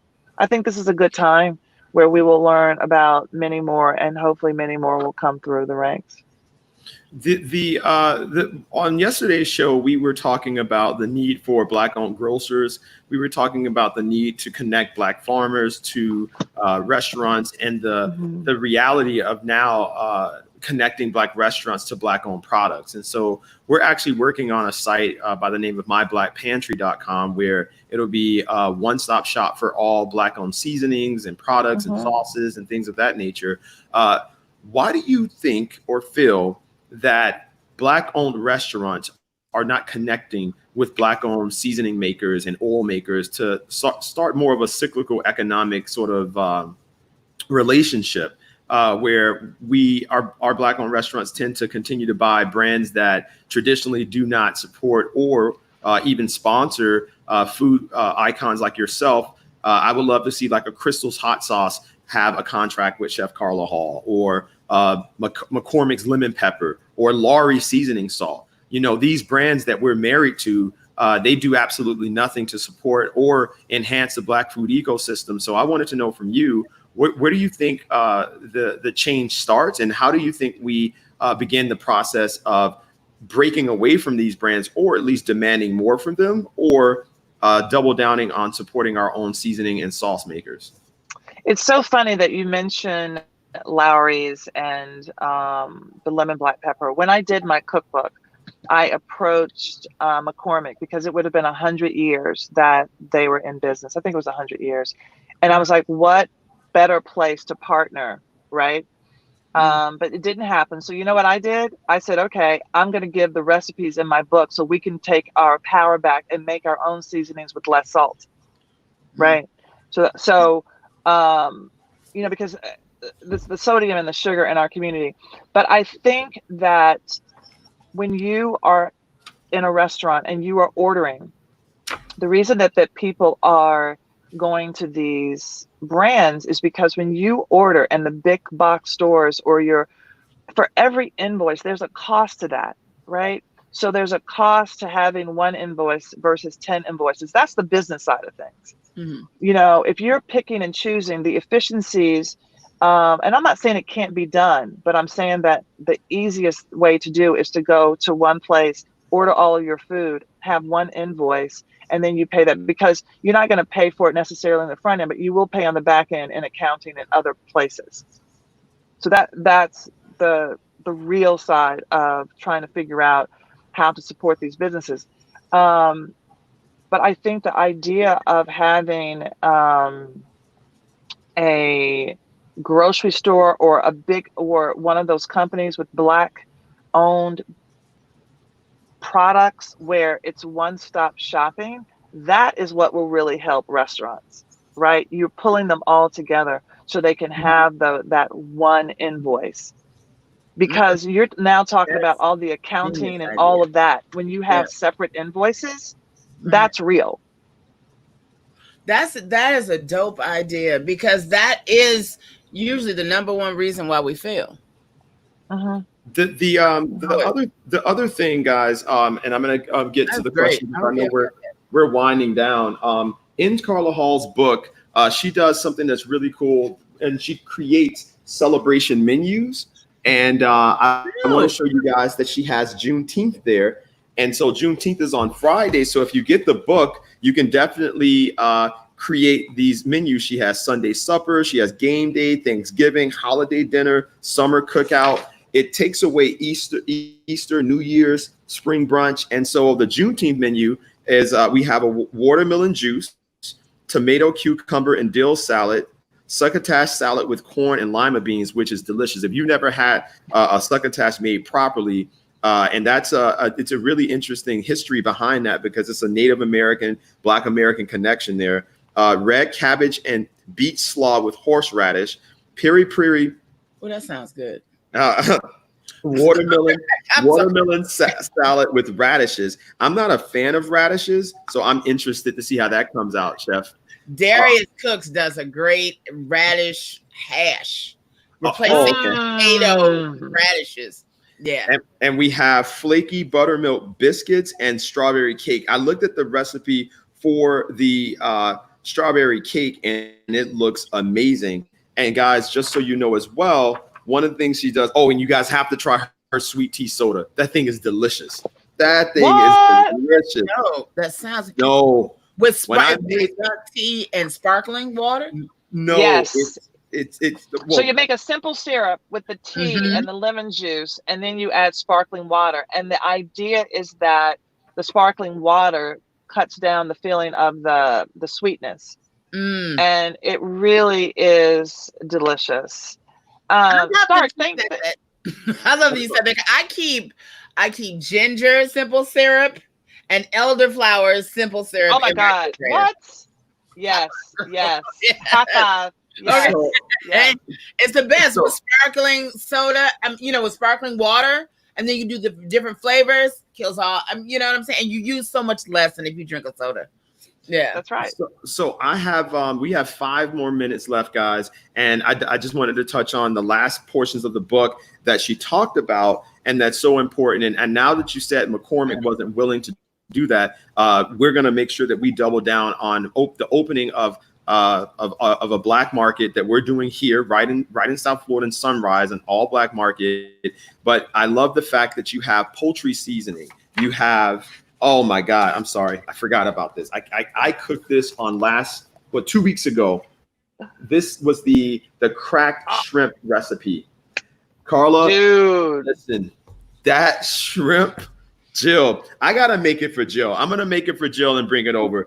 It's restaurant quality, right? Once you make it, I'm ordering the book on Amazon right now.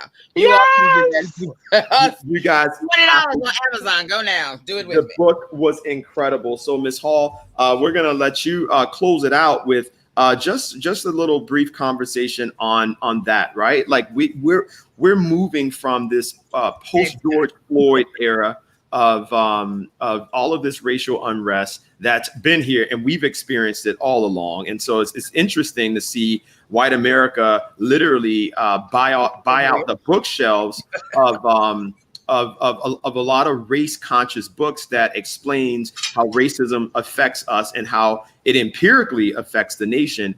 And it is refreshing to see that non-blacks are interested in trying to at least understand, right?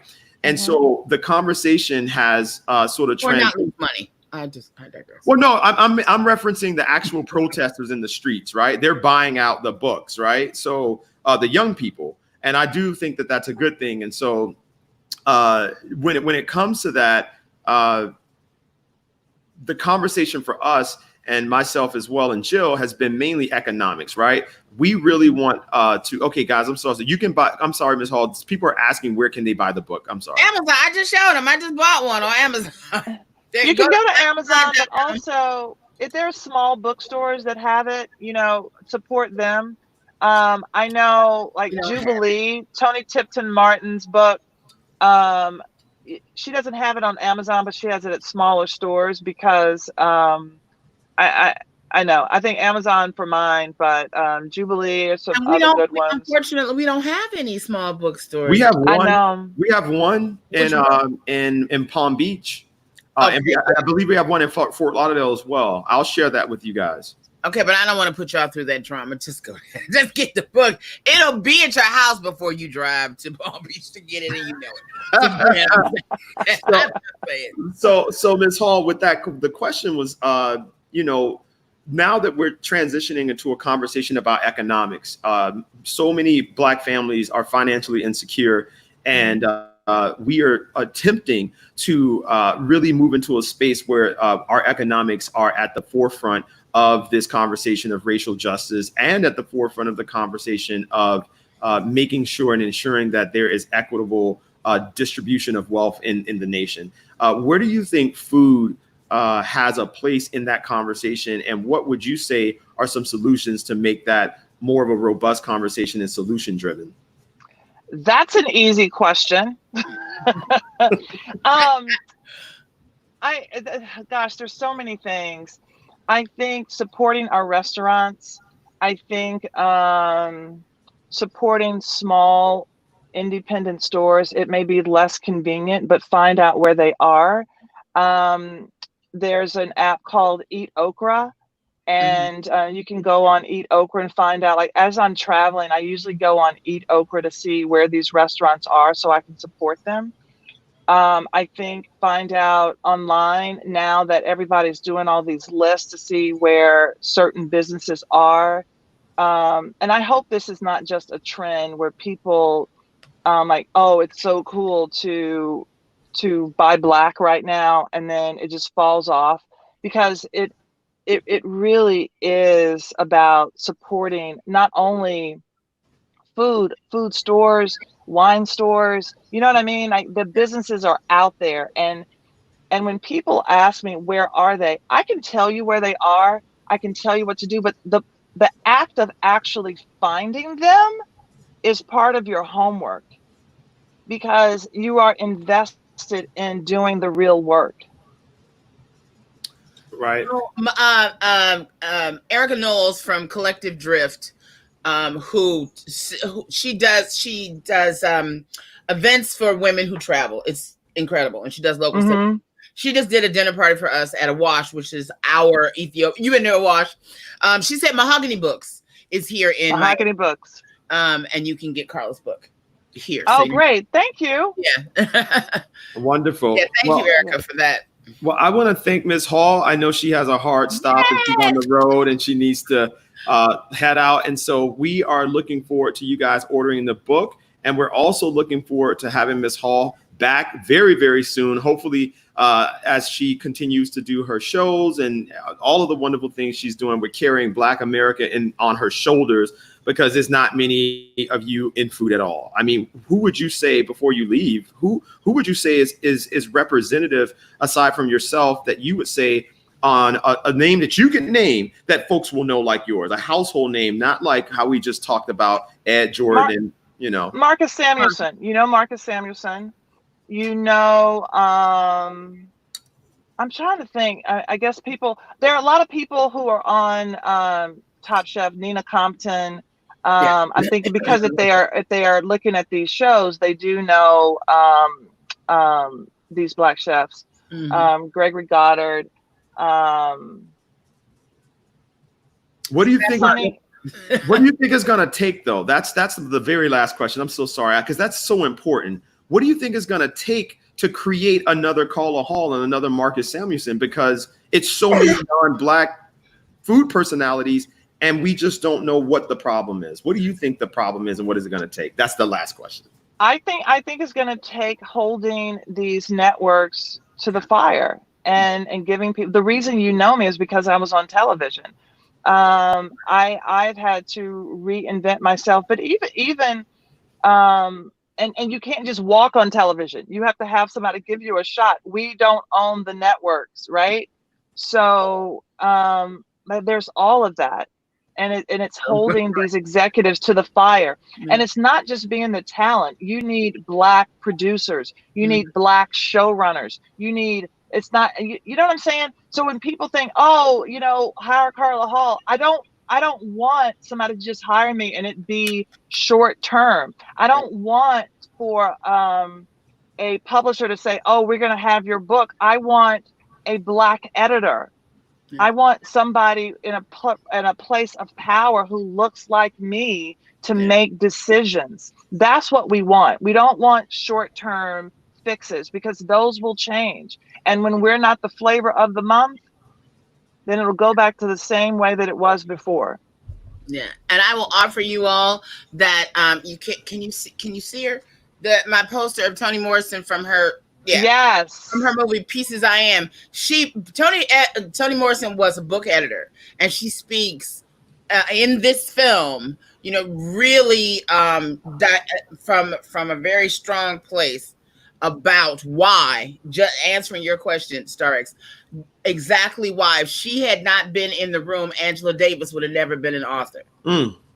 So, and you know, and it expounds from that. So it is important, because if we're not there, and it was somebody who saw her, to her point, it was somebody who saw her talent that brought her in and allowed her to, you know, to open up that space, because they needed the diversity, but they didn't know how to go get it. She was blessed to find somebody who understand and trusted her in that space. So to Yeah. Carla, and that really is, I mean, you know, and she started that was in the 70s. We're still in the same spot in 2020. Carla Hall, Soul Food. Carla, thank you so much for sharing some time with us. Thank you. I Thank look you. forward to meeting you next time you're in Miami. Likewise. Thank you for getting me down the road. Okay. All right. Be safe. All right. Bye. Yes. Bye-bye. Take care. I love her. That was awesome. Oh my God, we could talk to her forever. I could talk to her No, forever. she's so insightful. And you know what's really crazy, Jill? I just never met a celebrity that was so warm and genuine. I mean, you just forgot. You just forgot that she was she allowed us to drive her around to all of the spots in Miami that we love. We took her to Sister Sarah's Crab House. We took her to Sunday's Eatery. We took her to Cote Gourmet. Literally. I can't get you to take me to Gigi's for a damn burger. We'll have to. Oh, here we go with you. I was at home eating ramen noodles, y'all, and he was just eating 17 meals. And I'm on his live like, yo, why didn't you call me? I'm coming. I'm on my way. Oh man. So guys, those of you who are watching the show, this is the Fresh Squeeze with Jill Tracy and the Hungry Black Man. You can find me at thehungryblackman.com and follow us both on our social. Turn your phone off, Jill, or whatever you got going on, because I can hear myself talk. No, I don't. That's not me. Oh, okay. The Jill Tracy Show on Instagram. You were about to go there, so I beat you to it. So we are going to definitely follow up with Miss Hall maybe a couple months down the road. She has something cooking up, and you can be on the lookout for her because she's definitely going to be on a show very soon. She's on the Food Network, so you can catch her on there, and there's a bunch of digital platforms that she's on as well. We're going to end the conversation, guys, with the conversation on this Friday, which is Juneteenth. Juneteenth is a holiday that is celebrated in the United States and has been celebrated since 1866, being the first day, June 19th, 1865, being the last day that Blacks in this country, or Americans rather in this country, were in chattel slavery. And so there are some shirts that's going around that says Juneteenth free-ish since 1865 because they're acknowledging the 100 years of sharecropping and then the next 75 years of post-Jim Crow and discrimination and segregation, all that other stuff. So that is literally just being over now. But anyway, Marcus Samuelson's restaurant is going to be opening, which is a restaurant by the name of Red Rooster in historic Overtown. The Overtown community is one of the first, if not the first, Black community in South Florida, and also known as the Black Wall Street. Overtown was a very wealthy Black community where the first Black millionaire in this town, Mr. D.A. Dorsey, home is still there. And so if you would love to attend that grand opening, that's happening on Friday. And we're also doing a Juneteenth festival at Dukanoo Restaurant in Wynwood, Miami, where we're going to have some great music, some incredible entrees, and Chef Mark Cameron is going to be creating some dishes along with Chef Kofi, who is a prolific vegan chef right here in South Florida. So we definitely look forward to that. And we really want to celebrate Juneteenth in a meaningful way. So Jill, with that, so show of hands. Okay, so am I the only person who's still kind of like skeptical about going out? Now, what are the coronavirus? What is your coronavirus protocol for this event? Yeah, so I mean, people have to be responsible. It's social distancing. It's going to be outside, so you're not forced to be on top of people. If you eat and dine inside, the restaurant has done an incredible job spacing out people. It is definitely a massive restaurant. So it's not this small space and you're outside. So I would definitely come wearing a mask. And I don't think that the group is going to be large enough where it's going to present that type of challenge. The restaurant has definitely put things in place. I myself have been I've been going around with and without the mask. I mean, I take the mask off for reviews at the restaurants because it's only like 10 people in there. And I mean, they don't have corona. So, well, you know what? I don't know. I don't know. We can't have that. We don't know what corona look like and where it is and where it might come from. I'm just saying. Yeah, I mean, and the cases are rising. The only reason why I'm hyper sensitive about it because the cases are rising in South Florida. I mean, we're 2,000 last week. We were supposed to be on a downturn, and now Miami Beach have kind of rescinded their stepping down. They're staying in place, and I just the song and dance that we are dying at greater numbers of coronavirus than anybody else. So, and it's not, it's interesting to me how they just throw that out there and say, oh, because, Black people have heart disease and this, that, and the other. Yeah, everybody else does as well. There's so many factors that are involved in why we're dying. And, when somebody needs a ventilator and it's a, Black woman and a white man, who gets it? So that cannot be missed in the fact that more of us are dying, and it's not because we're inherently unhealthy. No, and I agree, and I don't want coronavirus. I don't think anybody wants that, and I do wear my mask for the most part. And the thing is, you're just risking it, right? Like if you're out, you're risking it. I think that wearing the mask, people have to understand it doesn't protect you from getting it. It just protects you from giving it. And so the mask, someone sneezes or coughs near you and they have that virus. These are microbials, it's going to go through that cloth mask. It's not, that mask is not protecting you. It's so like a lot of the masks too, the ones that you can wear like all day, it's like t-shirt material. Yeah. Like, no, what is this going to stop? Nothing. Yeah, it's deep. So listen, can we, before we leave, can we just say hey to some of the people over here? Because I don't thank you guys for putting it up there, but I still do not have. I'm going to take a screenshot of my screen for you, Star X, so you can see. I don't have. And she's right. Someone said it protects you from getting it if everyone has it on. That is very true. Yes, that is very true. That is very true. So N95 mask. Where do you even get that? But yeah. I mean, yeah, I've been trying to find them. There's inexpensive. Oh yeah, I saw Alexis Sanchez. We saw the piece yesterday that there's an inexpensive steroid that's been effective, but again, I'm sorry, I'm just not with that. I know that if I stay out of certain places and be protected in others, that's my best hope at this point. Yolanda, hey Janae, I know Janae was here. Erica Knowles that I mentioned of Collective Drift. If you all are not familiar and not involved, you can Erica, can you put up your information? You all will know Erica.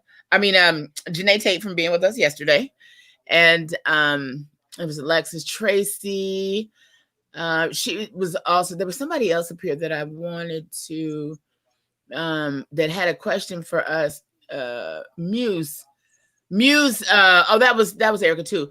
If you could put the event that Muse 305 has coming up, do you know what it is, Star X?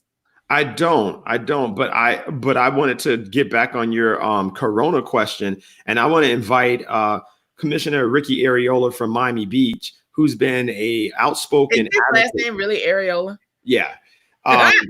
Who's been an outspoken advocate of reopening and definitely reopening Miami Beach. And so I would love to hear his take on it. He's been in talks with several medical professionals and policymakers. And so there is this idea, definitely not of herd immunity, but having some form of balance. I mean, I don't know. There's no cure in sight. There's no, I'm not sure if this thing was created. It was probably created. More than likely it was created, but someone said Muse event, say their name, a vigil and Juneteenth celebration. So it's going to be something about saying the names of all of our people who've been killed and lighting a candle for them. What do you feel about the country now and corporate entities now saying that they are going to celebrate Juneteenth, honor Juneteenth? Yeah. I'm a little upset at some of my own people who I've asked several times, several years ago, to honor this holiday, to set the tone. You know, it's very disrespectful for me to see non-Black folks honor a holiday that we honored for over 100 years. And so for us to continuously lose our heritage and our culture and double down on this thing that Black Americans don't have a culture and we don't have a heritage and all, that's just false. It's just that what happens is that it gets hijacked and it gets propagated in the mainstream and it becomes pop culture. So pop culture in many respects is African-American culture. And so when you talk about, you know, cultural dances, cultural songs, cultural anything, we can go back so many years and show that we've been celebrating and interpreting ourselves in a very positive manner, even with the establishment of Memorial Day. I think that these white companies have done what the Brits did with jazz, did what the Brits did with soul, did what the Brits did with rock. It's appropriation, right? So now you take it, and the first thing that they're going to learn to do is monetize it. So giving the day off, believe me, right now, companies, and remember that I'm telling you this, next June, you are going to see the monetization of our holiday in a corporate space. And so it's not something that they're doing to be kind and generous. Benevolent. They realize that let's go ahead and give our employees a day off with this. Nike did it. Nike's going to come out with a Juneteenth shoe. And that shoe is going to be sold outside of the window. And I hope that people like Master P are getting ahead of it, because I love the way Master P thinks. He has his own rice brand. He has all these food brands. He has his own noodle brand. He's creating things that he knows that the white corporate world will create and then make billions off of. How's Bobby Brown Foods coming? Bobby Brown's Foods? Mm-hmm. So I wouldn't trust that. I mean, I would probably I'll try it. I mean, you haven't tried any of his stuff? No, I will try it though.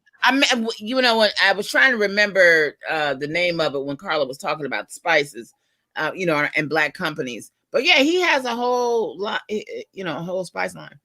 You know, Janae just said, I'm going to try it. She just said, I hope the corporate celebration and acknowledgement of Juneteenth is not appropriated like they did Pride Month. Oh my God, yes. Well, we're there everywhere. But America doesn't know how to celebrate anything with reverence. It has to have commerce. No, I mean, and people need to understand that. Like every time you look at something that these people do that may seem benevolent, it is always ominous. It always has this very evil ulterior motive lurking behind it. And so that's exactly what they're doing with Juneteenth. And so I'm excited to see the state. Hopefully, our people will celebrate this year, so we can do the hard work at making that a federal holiday, because it needs to be a federal holiday. I mean, it is. And how do we want to celebrate? You know, I think too, we have to like really kind of like, how are we going to celebrate Juneteenth? What, you know what I'm saying? What kind of fireworks, barbecues? That's what we did for the past 100 and odd years. On 4th of July. Oh, so just. It was the Black. No, it really was. It was the Black 4th of July, and people have to understand, uniquely in Florida, especially in Rosewood, that community and towns outside of and Overtown, Juneteenth was a big celebration, and it was lost over. You know, you start seeing it wind down in the 70s, and then it just disappeared. You know, but we definitely celebrated it, and so I think that's how. Right? Yeah. Someone said. There will be billion Juneteenth sales. That's Erica, right? Yeah. Oh yeah. That's why they did it, you know. So, guys, we got 2 minutes left for the show. Someone said dancing in the streets. It's a very odd thing, though, right? Because I saw Jill, and this got me a little perturbed, because I was like, someone had this thing out, and it was like, it was like Juneteenth memorial, and we're gonna light candles and remember the fallen, and that's not what it is, right? And so I don't think it's a good narrative to compound the suffering of our people currently with this holiday. This holiday is celebratory, and so when you do that, it kind of it takes away from the celebratory nature of the holiday, because you're not going to light candles on the 4th of July. You're not going to have memorials on the 4th of July. And it takes away from the true intent of the holiday And it's important for us to celebrate our holidays in a manner where we do it with our families. So you don't have to necessarily go to a Juneteenth celebration. Juneteenth is something that you should celebrate just like you celebrate any other holiday. And I think that when we start to do that and really, really take pride, like I remember celebrating Kwanzaa and having this woman. I was just about to say, well, can we talk about Kwanzaa for 2 seconds while we're and while we can't seem to give Kwanzaa any near the representation and place in our lives that we do, hell, even Easter. I mean, Kwanzaa just can't seem. Name me, I mean, can anybody name 4 principles of Kwanzaa on I celebrate it every single year, and I mean, like anybody 3 of the principles of Kwanzaa. It's 12 days, right? Or 10 days. Wait, is it 7 days? I can't even remember. It's 7 days. Anybody know 3? I mean, it's something, but I'm not, and I'm trying not to be funny about it. Ain't nobody celebrating Kwanzaa. Thank you very much. I mean, it's just real. That first day of Kwanzaa, I know cooperative economics, and that's about it. You got cooperative economics. You got unity. Dishes. Umoja. No. Kuji Chakalia. You got collective responsibility and work. I'm saying it, Jill. You got collective responsibility and work. You got unity. You have, Condoleezza. Janae Condoleezza. You got creativity. You need to be in a room with white men and not cuss them out. Listen, Kwanzaa is an incredible holiday, and the thing is that the names of the holiday, I don't say them in Swahili. I say them in English because I think that is a barrier for me, right? Like I have a very poor enunciation of other languages, and so I won't remember it, right? So I can remember the English definitions of them, and I think that what happened, Jill, I had this Black woman tell me, it was so upsetting. I was celebrating on online, and she inboxes me, and she's like, "You're celebrating a made-up holiday." And I don't think Black people need that. And I was like, okay, lady, every fucking holiday is made up. Okay. Thanksgiving was made up, but you still sit there and eat that turkey.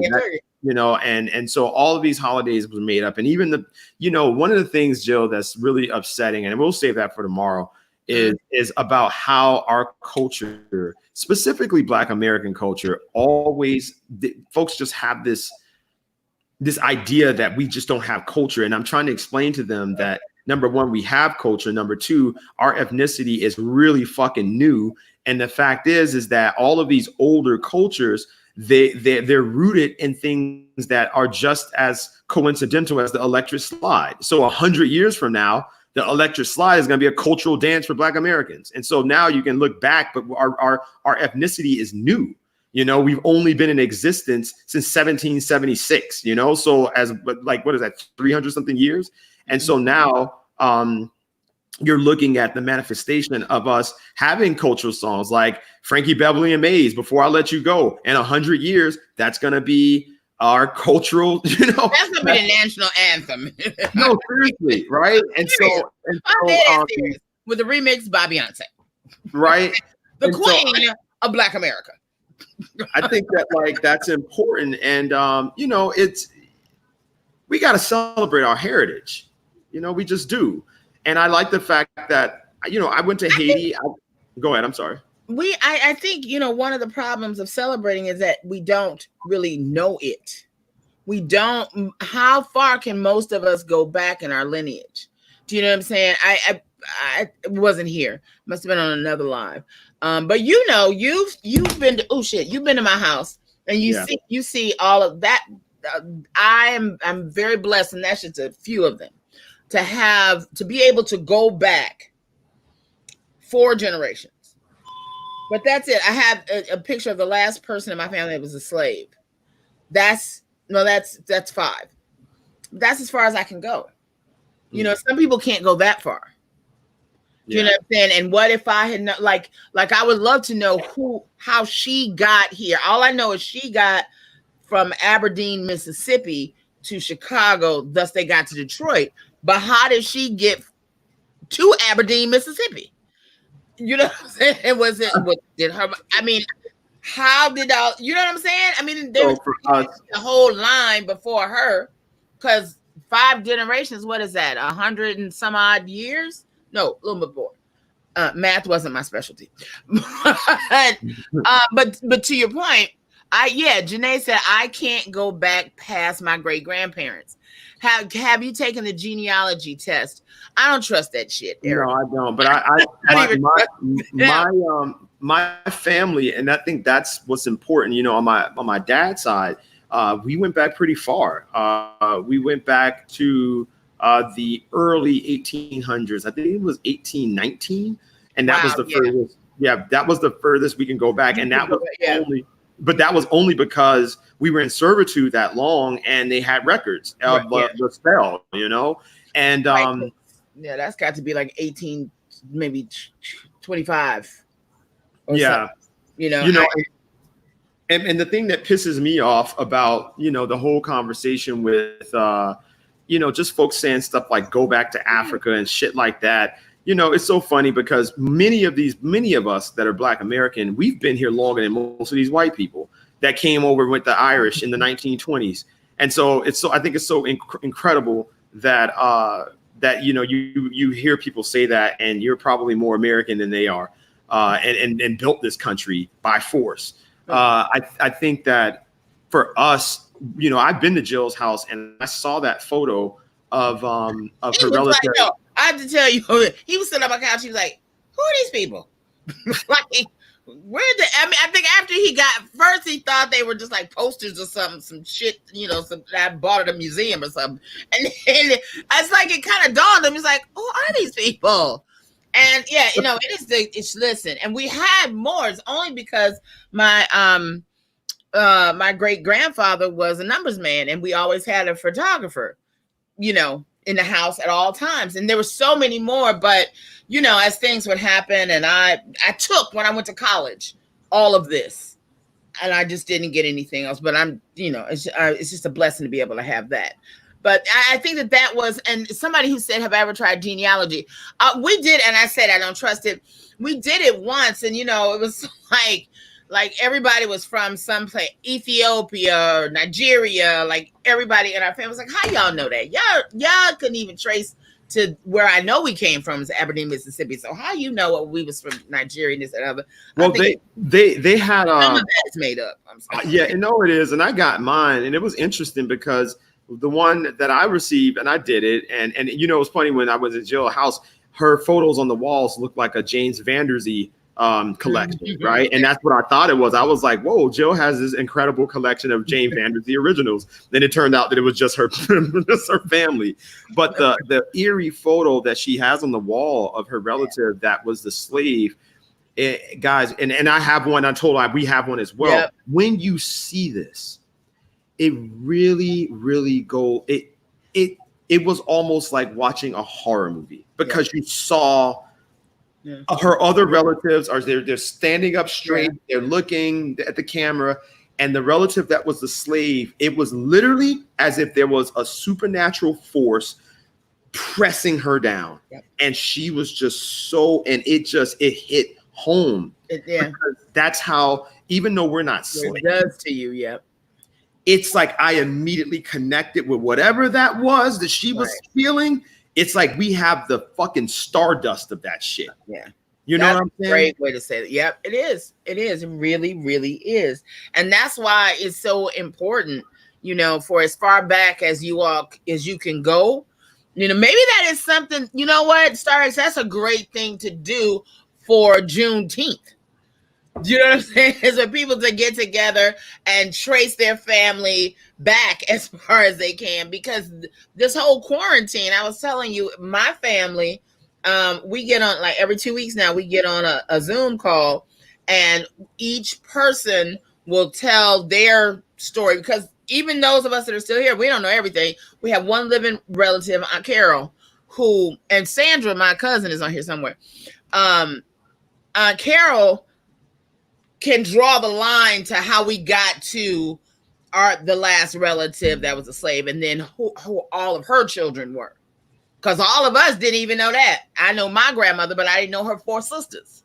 You know what I'm saying? So that's something that maybe, you might want to consider for your Juneteenth celebrations, is kind of get your family together and be like, how far can we trace this family back?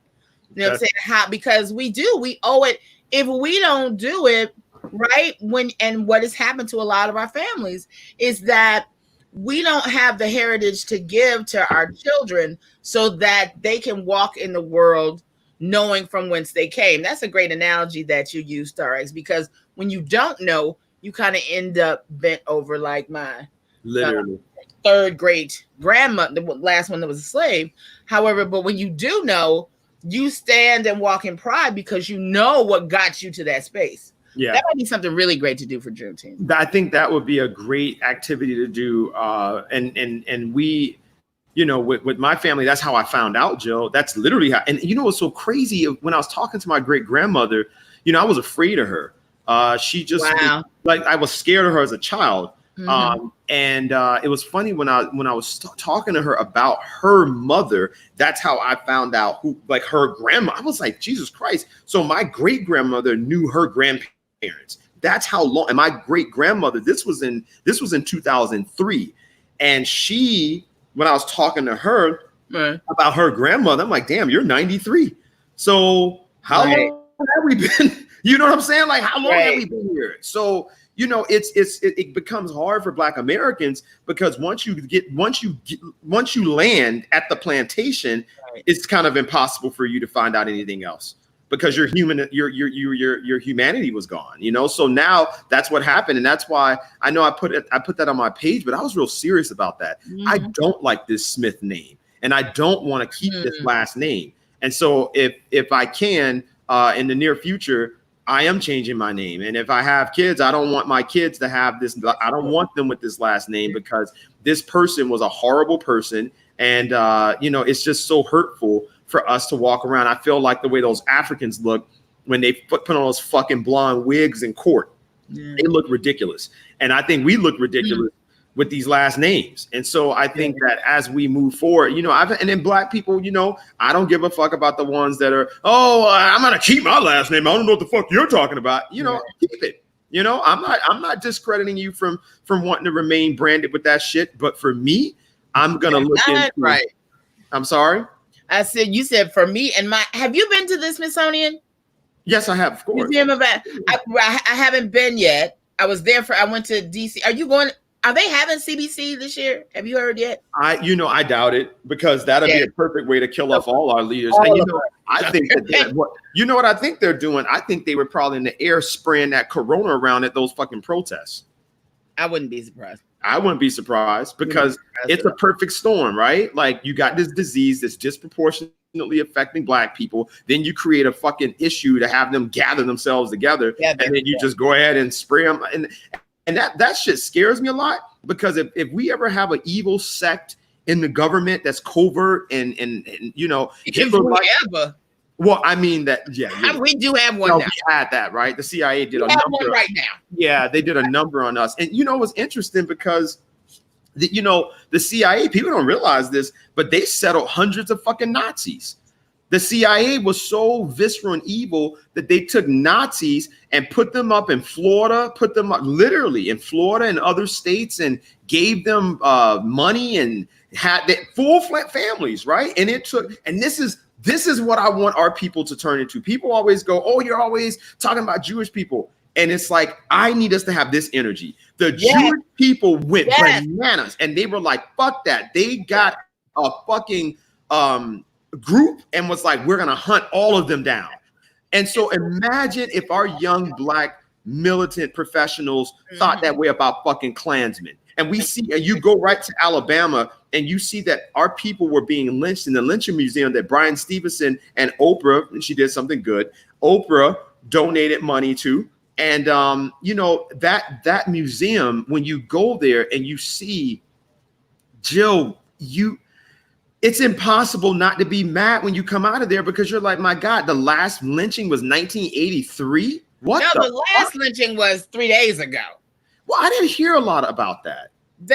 So they have found two young men, and I think there was maybe it's 3 young men and a woman, but there are 4 cases right now of Black people hanging from trees.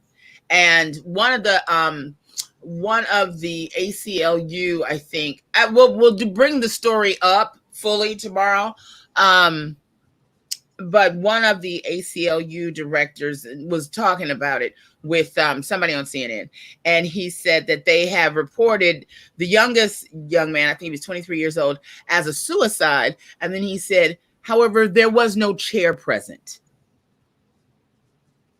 And when have you ever? I mean, we are under siege in a way that, if coronavirus don't keep you in the house, just the sheer stalking of Black people right now would keep you in the house. And you know that now that they're finding that Boogaloo group is responsible for the majority of the fires, when all of the, because you and I talked about that during the day, those peaceful protesters, the people at night are somebody totally different, especially the first couple of days of this. And now I'm serious. Now they're finding the videotape is showing up everywhere, of these white hands throwing bombs, and where all them bricks come from. How many Black people got a truck full of bricks? They just gonna leave on the side of the road for you to take? Come on. That's some organized. We don't even think that far ahead. Okay? The bricks were so cartoonish. It was like something from Tom and Jerry. With the 3 holes, like it was just perfect. Like really? Finger insertion here, and now you can just. Hey, we don't plan nothing that far. Oh God! And it wasn't 4th of July, so there'd be no reason for us to have bricks other than make a barbecue pit. So that is complete and total foolishness. But you have to sit in that moment for a second that this is so deep and heinous that they joined themselves to Black Lives Matter movement to come out and kill, rob, pillage, and steal, and have America think that it was us out there doing it. No, they're still still doing it. Middle white America, and we're gonna be, like I said, we're gonna be driving to Kentucky soon. God bless you. Here, let me make you some holy water for the ride. I really appreciate that. I need some sage. I got my sage, but the middle America, that's exactly what they feel, right? Like they have been very successful in making these folks feel that it's Black people doing these things. And that's why I laugh, because when you saw that white woman, it was 2 white women that set the Wendy's on fire. Right. And so now you have one with that aerosol can, and then you have the other one just brandishing her whole face and body, and she's yet to be found. I think it's so incredible how inept and incompetent the police departments are when it comes to hunting down white women, right? And that's the thing that I was getting at with the Jewish people. When they're under attack, they defend themselves. Right. They don't defend themselves by militant, right? But they use their wealth, they use their collective wealth, and they will pressure the fuck out of anyone that comes. And what I love about them is that they don't even want you to have their name in your mouth. No, don't even fucking say. So if you say anything, I'm gonna have the Anti-Defamation League. I'm gonna have everyone shut you the fuck down. So they are a very protected group. And the thing about our people is that we don't have the protection from our elected officials. We don't have the protection from our organizations that's sitting there getting rich now because of all of the white guilt that's pouring into them. You should see the amount of money that the Urban League has gotten, the amount of money that the NAACP has gotten. And I'm asking myself, why are you not doing the work on behalf? Get a militarized militia, hire a bounty hunter, hunt down every single Klansman, hunt down all of these George Foremans on the run that hasn't been brought to justice, get the list of Black girls that are being kidnapped and sexually trafficked, and deal with this. But you're sitting there and you're having fucking functions and ballroom dances and all of these other things that have nothing to do with it. You don't need that shit. So if I'm going to spend $500,000, Jill, on a dinner, spend that money on bounty hunters hunting down the perps that are killing our people. You know, I just don't get it. Can't go to none of that this year. You know, I joke a lot about that, but I think that is probably the biggest bane of my existence. And you know what we do is because 9 times out of 10, I'm walking in them rooms like we don't have a goddamn thing to celebrate right now. What is this? And why again are we giving all of these major white corporations all of this money? I hate these events that the NAACP on down keep doing. Nothing is coming out of them. Nothing but funding some Marriott corporation who's going to give the organization a 6% kickback, you know, or some foolishness. And I don't know why. And then we, you know, give each other these awards for what? What did you do this year? You know what I'm saying? If we're not in to your point, and the reason why I got I'm so upset about this is that when my mom was sick, I was in Mount Sinai for just months on it. And I used to walk the halls and look at all the plaques on the wall of all the Jewish people who donated money to build that hospital. Then I watched a documentary about the Jewish community on Miami Beach and how the Jews that came to Miami Beach had basically kind of been run out of New York. And they came down here. They were run out of Miami Beach too. Right. Well, there's that too. They defended themselves. But thank you. That's what I'm saying. They are collective. So then I started subscribing to Jewish magazines, right? 2 of them. The first thing I noticed is that there were no ads for Gucci and Coach and none of that stuff. There were ads for real estate. There were ads for schools. There were ads for burial plots. And not even, I'm serious. No, I know. That's what I'm you know what I'm saying? And it is, you are what you focus, to your point, you are what you focus on, right? You pick up, if you can find a black magazine nowadays, but when it's hair care, all those products, 9 times out of 10, they're not black, are not black owned companies. Do you know what I'm saying? So when you have some other people so entrenched in your community and they're giving and putting more money in than we're doing, that's why we're in this space. That's why Jews can say, back up. We will decide how this goes. And then we'll get back to you. Yeah. I think. And that's the only way you get in that space to be able to do it, is you got to take care of your own. And that is the greatest frustration that we in our lifetimes will not see black people get to that point. You know, what was that guy's name? The owner of the racist Jewish guy that said that black people don't, what was his name over on the West Coast on that team, and he got in trouble when he was with that Asian woman. Oh yeah. We know who you're talking about. What is his name? Guys, you guys remember his name? He had a black girlfriend, and oh god, I can see him. What was one of the right? I can see he looked like a leprechaun. Right. Yeah, Sterling, something Sterling. Donald Sterling. Donald Sterling. That's it. Yeah, you know what? Donald Sterling. Janae for the win. Thanks, Janae. Donald Sterling said something, and he said that Jewish people support each other. Jewish people care about one another, and he's like, black people need to do the same thing. And it's always a bit upsetting when you hear another culture condemn your culture, because it's like you don't really know how complex this is, so it's kind of hard for you to make that comment. However, when those comments are coming from an ill-gotten source or unrighteous source, but nonetheless is the truth, it hurts even more, because you don't want someone speaking an empirical truth on your people. And so for me, I just don't like the fact that we become so docile when it comes to defending us outside of us, but we become extremely aggressive when it comes to defending ourselves against each other. And so if we had that same energy, that when a black person or Sambo, or the way we went after Trina, you know, when white folks do that, when Don Imus did that and called those black women nappy-headed hoes, we didn't act the way we acted on Trina. You know, I did. You know, and I wait for them to do some shit so I can do a Karen report or blast them for forever. Yeah. And that narrative, I think we do that because we fall into that narrative of of, oh, you don't care about, it falls into the same narrative, right? Black on black crime. What about that? You know, so no, it's like, so if you start attacking someone, the black suffering has become so muted by black people that it translates outside of our race. And so when we don't see the compassion with each other, it becomes very difficult for folks outside of us to be able to have it. And so I sat there and watched the failed policies of Dr. King with this nonviolent stuff. And I remember when he said, I fear I've integrated my people into a burning house, because I'm looking at this stuff and looking at this big black man be tossed around, punched in the face. You don't have to be like 1958, 60 or whatever.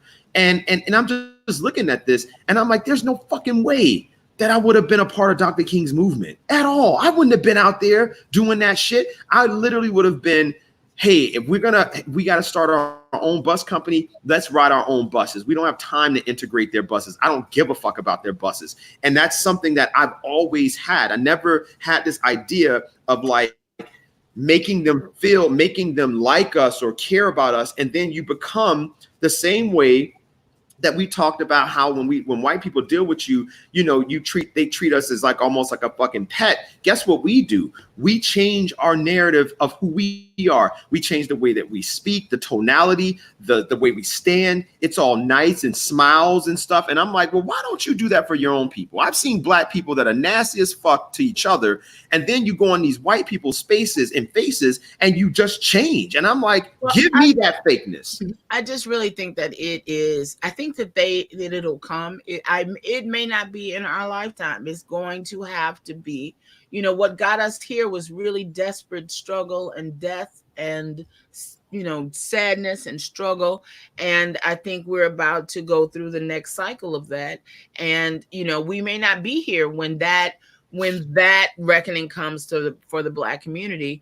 But, if you study some Jewish history, they had in the beginnings, when those who lived through the concentration camps came to America, they struggled to build their communities as well, but they did, and we are struggling, but, nobody came to this country enslaved but us. Nobody came against their will but us. And that is a wound so deep that, I don't have any misconceptions that I'll see what we want to see in my lifetime. I don't. Well, I think that, but I hope that what we're doing, like, think about it, Star X, 30 years from now, some kids are going to come across these tapes. They're going to be like, damn, they been talking about this shit. We got the initiative. You know what I'm saying? That we can do is be good stewards of our time, and pray. Just like that James Baldwin I played for you the other day. I played it for my kids at Urgent, that I'm teaching at Urgent Inc. And, they were just blown away. That happened in 1968, but they can relate to it in this moment. And none of these kids are over 20. You know what I'm saying? So, we just got to put it out there. And I'm sure James Baldwin is happy about where we are now. You know what I'm saying? And so, No, you're right.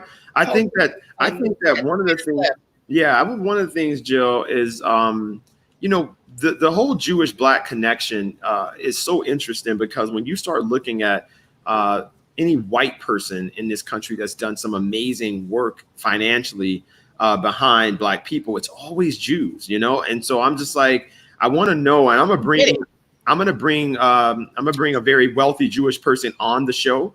And we're going to talk to him, and we're going to ask him all those questions and see if those are preconceived notions, or, because when you talk to them, they internally, they have their own problems. Like with the Orthodox Jews, they feel the same way we feel about hood Black people. They feel that way a lot about Orthodox Jews, because they have a lot of kids. A lot of them are on social services and all that stuff. But even in that space, one of the things that I want to ask is that, what is it going to take for Black people to feel connected to one another? I think that I don't understand how we don't have that connection. Even when these folks come from the Caribbean or from Africa, right now, 54 African nations just got together to discuss discrimination and issues on the continent. And so that's an experience. I know when Caribbean folks come over, they go, well, my island was all Black, and I don't really know about this racism thing that you're experiencing. But then when you go to the island, you see that they have colorism. You see that you don't have a lot of white people, but you have a lot of fair-skinned Black people that have sort of taken the place of those white people. And that's who have all the money. They have all the power. And then you allow people like Syrians and other, Indians to come on your island and take over. And so that's a thing, that's something that I want to know. Why do our people on this side of the world and in Africa seemingly allow non-Black people to come in and just wreak havoc? No other, like, why? That's something that I want to know. That's something that it's not just Black people, by the way. Other cultures do it as well, like Native Americans, right? Like people who have been oppressed or suppressed or whatnot. But I want to know why that's something that is continuously happening. And the only nation to never have allowed that to happen has been the Ethiopian people. And so that's the only group of Black people that I know of that literally said, you will not come here, even if I have to fight you with sticks and stones. And Mussolini was dropping acid on me. Haitian. Well, no, they allowed them to come back. They allowed them to come back. The Ethiopians never to come back after. No, there ain't no coming back. They never came. They tried and they fought them. That was the only empire that was Black that said we will never. That you say that, because we're about a decade apart. And when I was growing up, in Detroit, it was, Haiti was the country that you should study and emulate, because they said, they kicked white people out with they conquered white people with sticks and rocks. Yeah. That it can be that it could be done. But they came back. But that says a lot, right? They came back, and now look at Haiti. They let them people come back, and now look at Haiti. And so Janae just said, you see how they treat Ethiopia in the media, though. And guess what Ethiopia said? I don't care. Not only did Ethiopia say, I don't care, they said, you know what, as a matter of fact, you guys aren't going to be adopting any of our kids. When they saw what they were doing over here, these white women adopting small Black boys and raising them as girls. Mm-hmm. And that was something that the child didn't even have a decision there, So like, what is that? Orthodox is a good, Erica said, a good documentary is Orthodox. That is a good one. And what was the other? She mentioned another one. One of Us. Did you mention? Yeah, I haven't seen One of Us yet, but yeah, Unorthodox is good. It's really good. And when you do one of my very, very best friends on the planet is Jewish. And it's really interesting too, because he's younger than my group of it's 5 of us. And one of us took him in. He was homeless. His parents, turned on him when they found out he was gay. And one of our other friends took him in. And however, he has gone on to be more wealthy than all of us put together. And it's just a paradox. I mean, he had, I can't say that he definitely had a little more focus than us, but no, I won't even say that. We had the same amount of focus, but he had the opportunities to get in those spaces that the others of us weren't afforded at a time when it could have made a major difference, between that 2025. And it's a very interesting dichotomy, but yeah, that would be a great conversation for us to have, because yeah, everybody has a good, rich Jewish friend. And I do, and their perspective on our people who support us, our Jewish people that are down for the cause, have a very interesting perspective and honor for the resilience of Black people. I think that's a good segue to end the show today. Yeah. Tomorrow we will be discussing that point exactly. Black Resistance Modeling Agency. Soul Artist Management is the name of his company. You can look it up. And it's all, he is the largest male modeling agency in the country, and a great, not a great, but a nice majority of his models are Black. Tyson Beckford is with him. Beth Ann, I'll tell you in one sentence, Beth Ann Hardison is a dear friend of Jason's, and Beth Ann walked all of her models when she closed her agency over to Jason. So that tells you a little bit about, but it's sole artist management for everybody who wants to know. He also has Maxwell. Maxwell has a deal with Louis Vuitton through them. So that's a whole nother show. All right, Yeah. so that's a whole other show. But tomorrow we'll definitely be discussing Black resistance, examples of Black resistance, because I think that's needed now, right? Like, how does that look? How does our resistance to oppression look in a manner that is productive and impactful, right? So. Okay, guys. Thank you, guys. And yes, Marcella, I cannot even listen. When I tell you about how he shares the wealth, I can't even. I would be in I can't even tell you. But he has quite shared some of the greatest experiences of my life have been with him. So I'll tell you that. I'll just say that. But yeah, that's why he's my friend. Otherwise, reciprocity, baby, is everything. So anyway, thank you guys for joining us again today. We're actually almost getting no, we didn't make it. We tried to make 2 hours. We did better though. We did way better. We're 2:35. We're gonna get this sucker down in 2 hours. We did better. But I'm glad that you all stayed with us, and I hope you have a great day. Oh, there's some people in the private chat. Did you go over there? That's me. Oh, okay. That's me and Carla Hall. Oh, okay. Oh, got that. Okay. Yeah. All right. Love you. Have a great day. Peace. I'll talk to you later.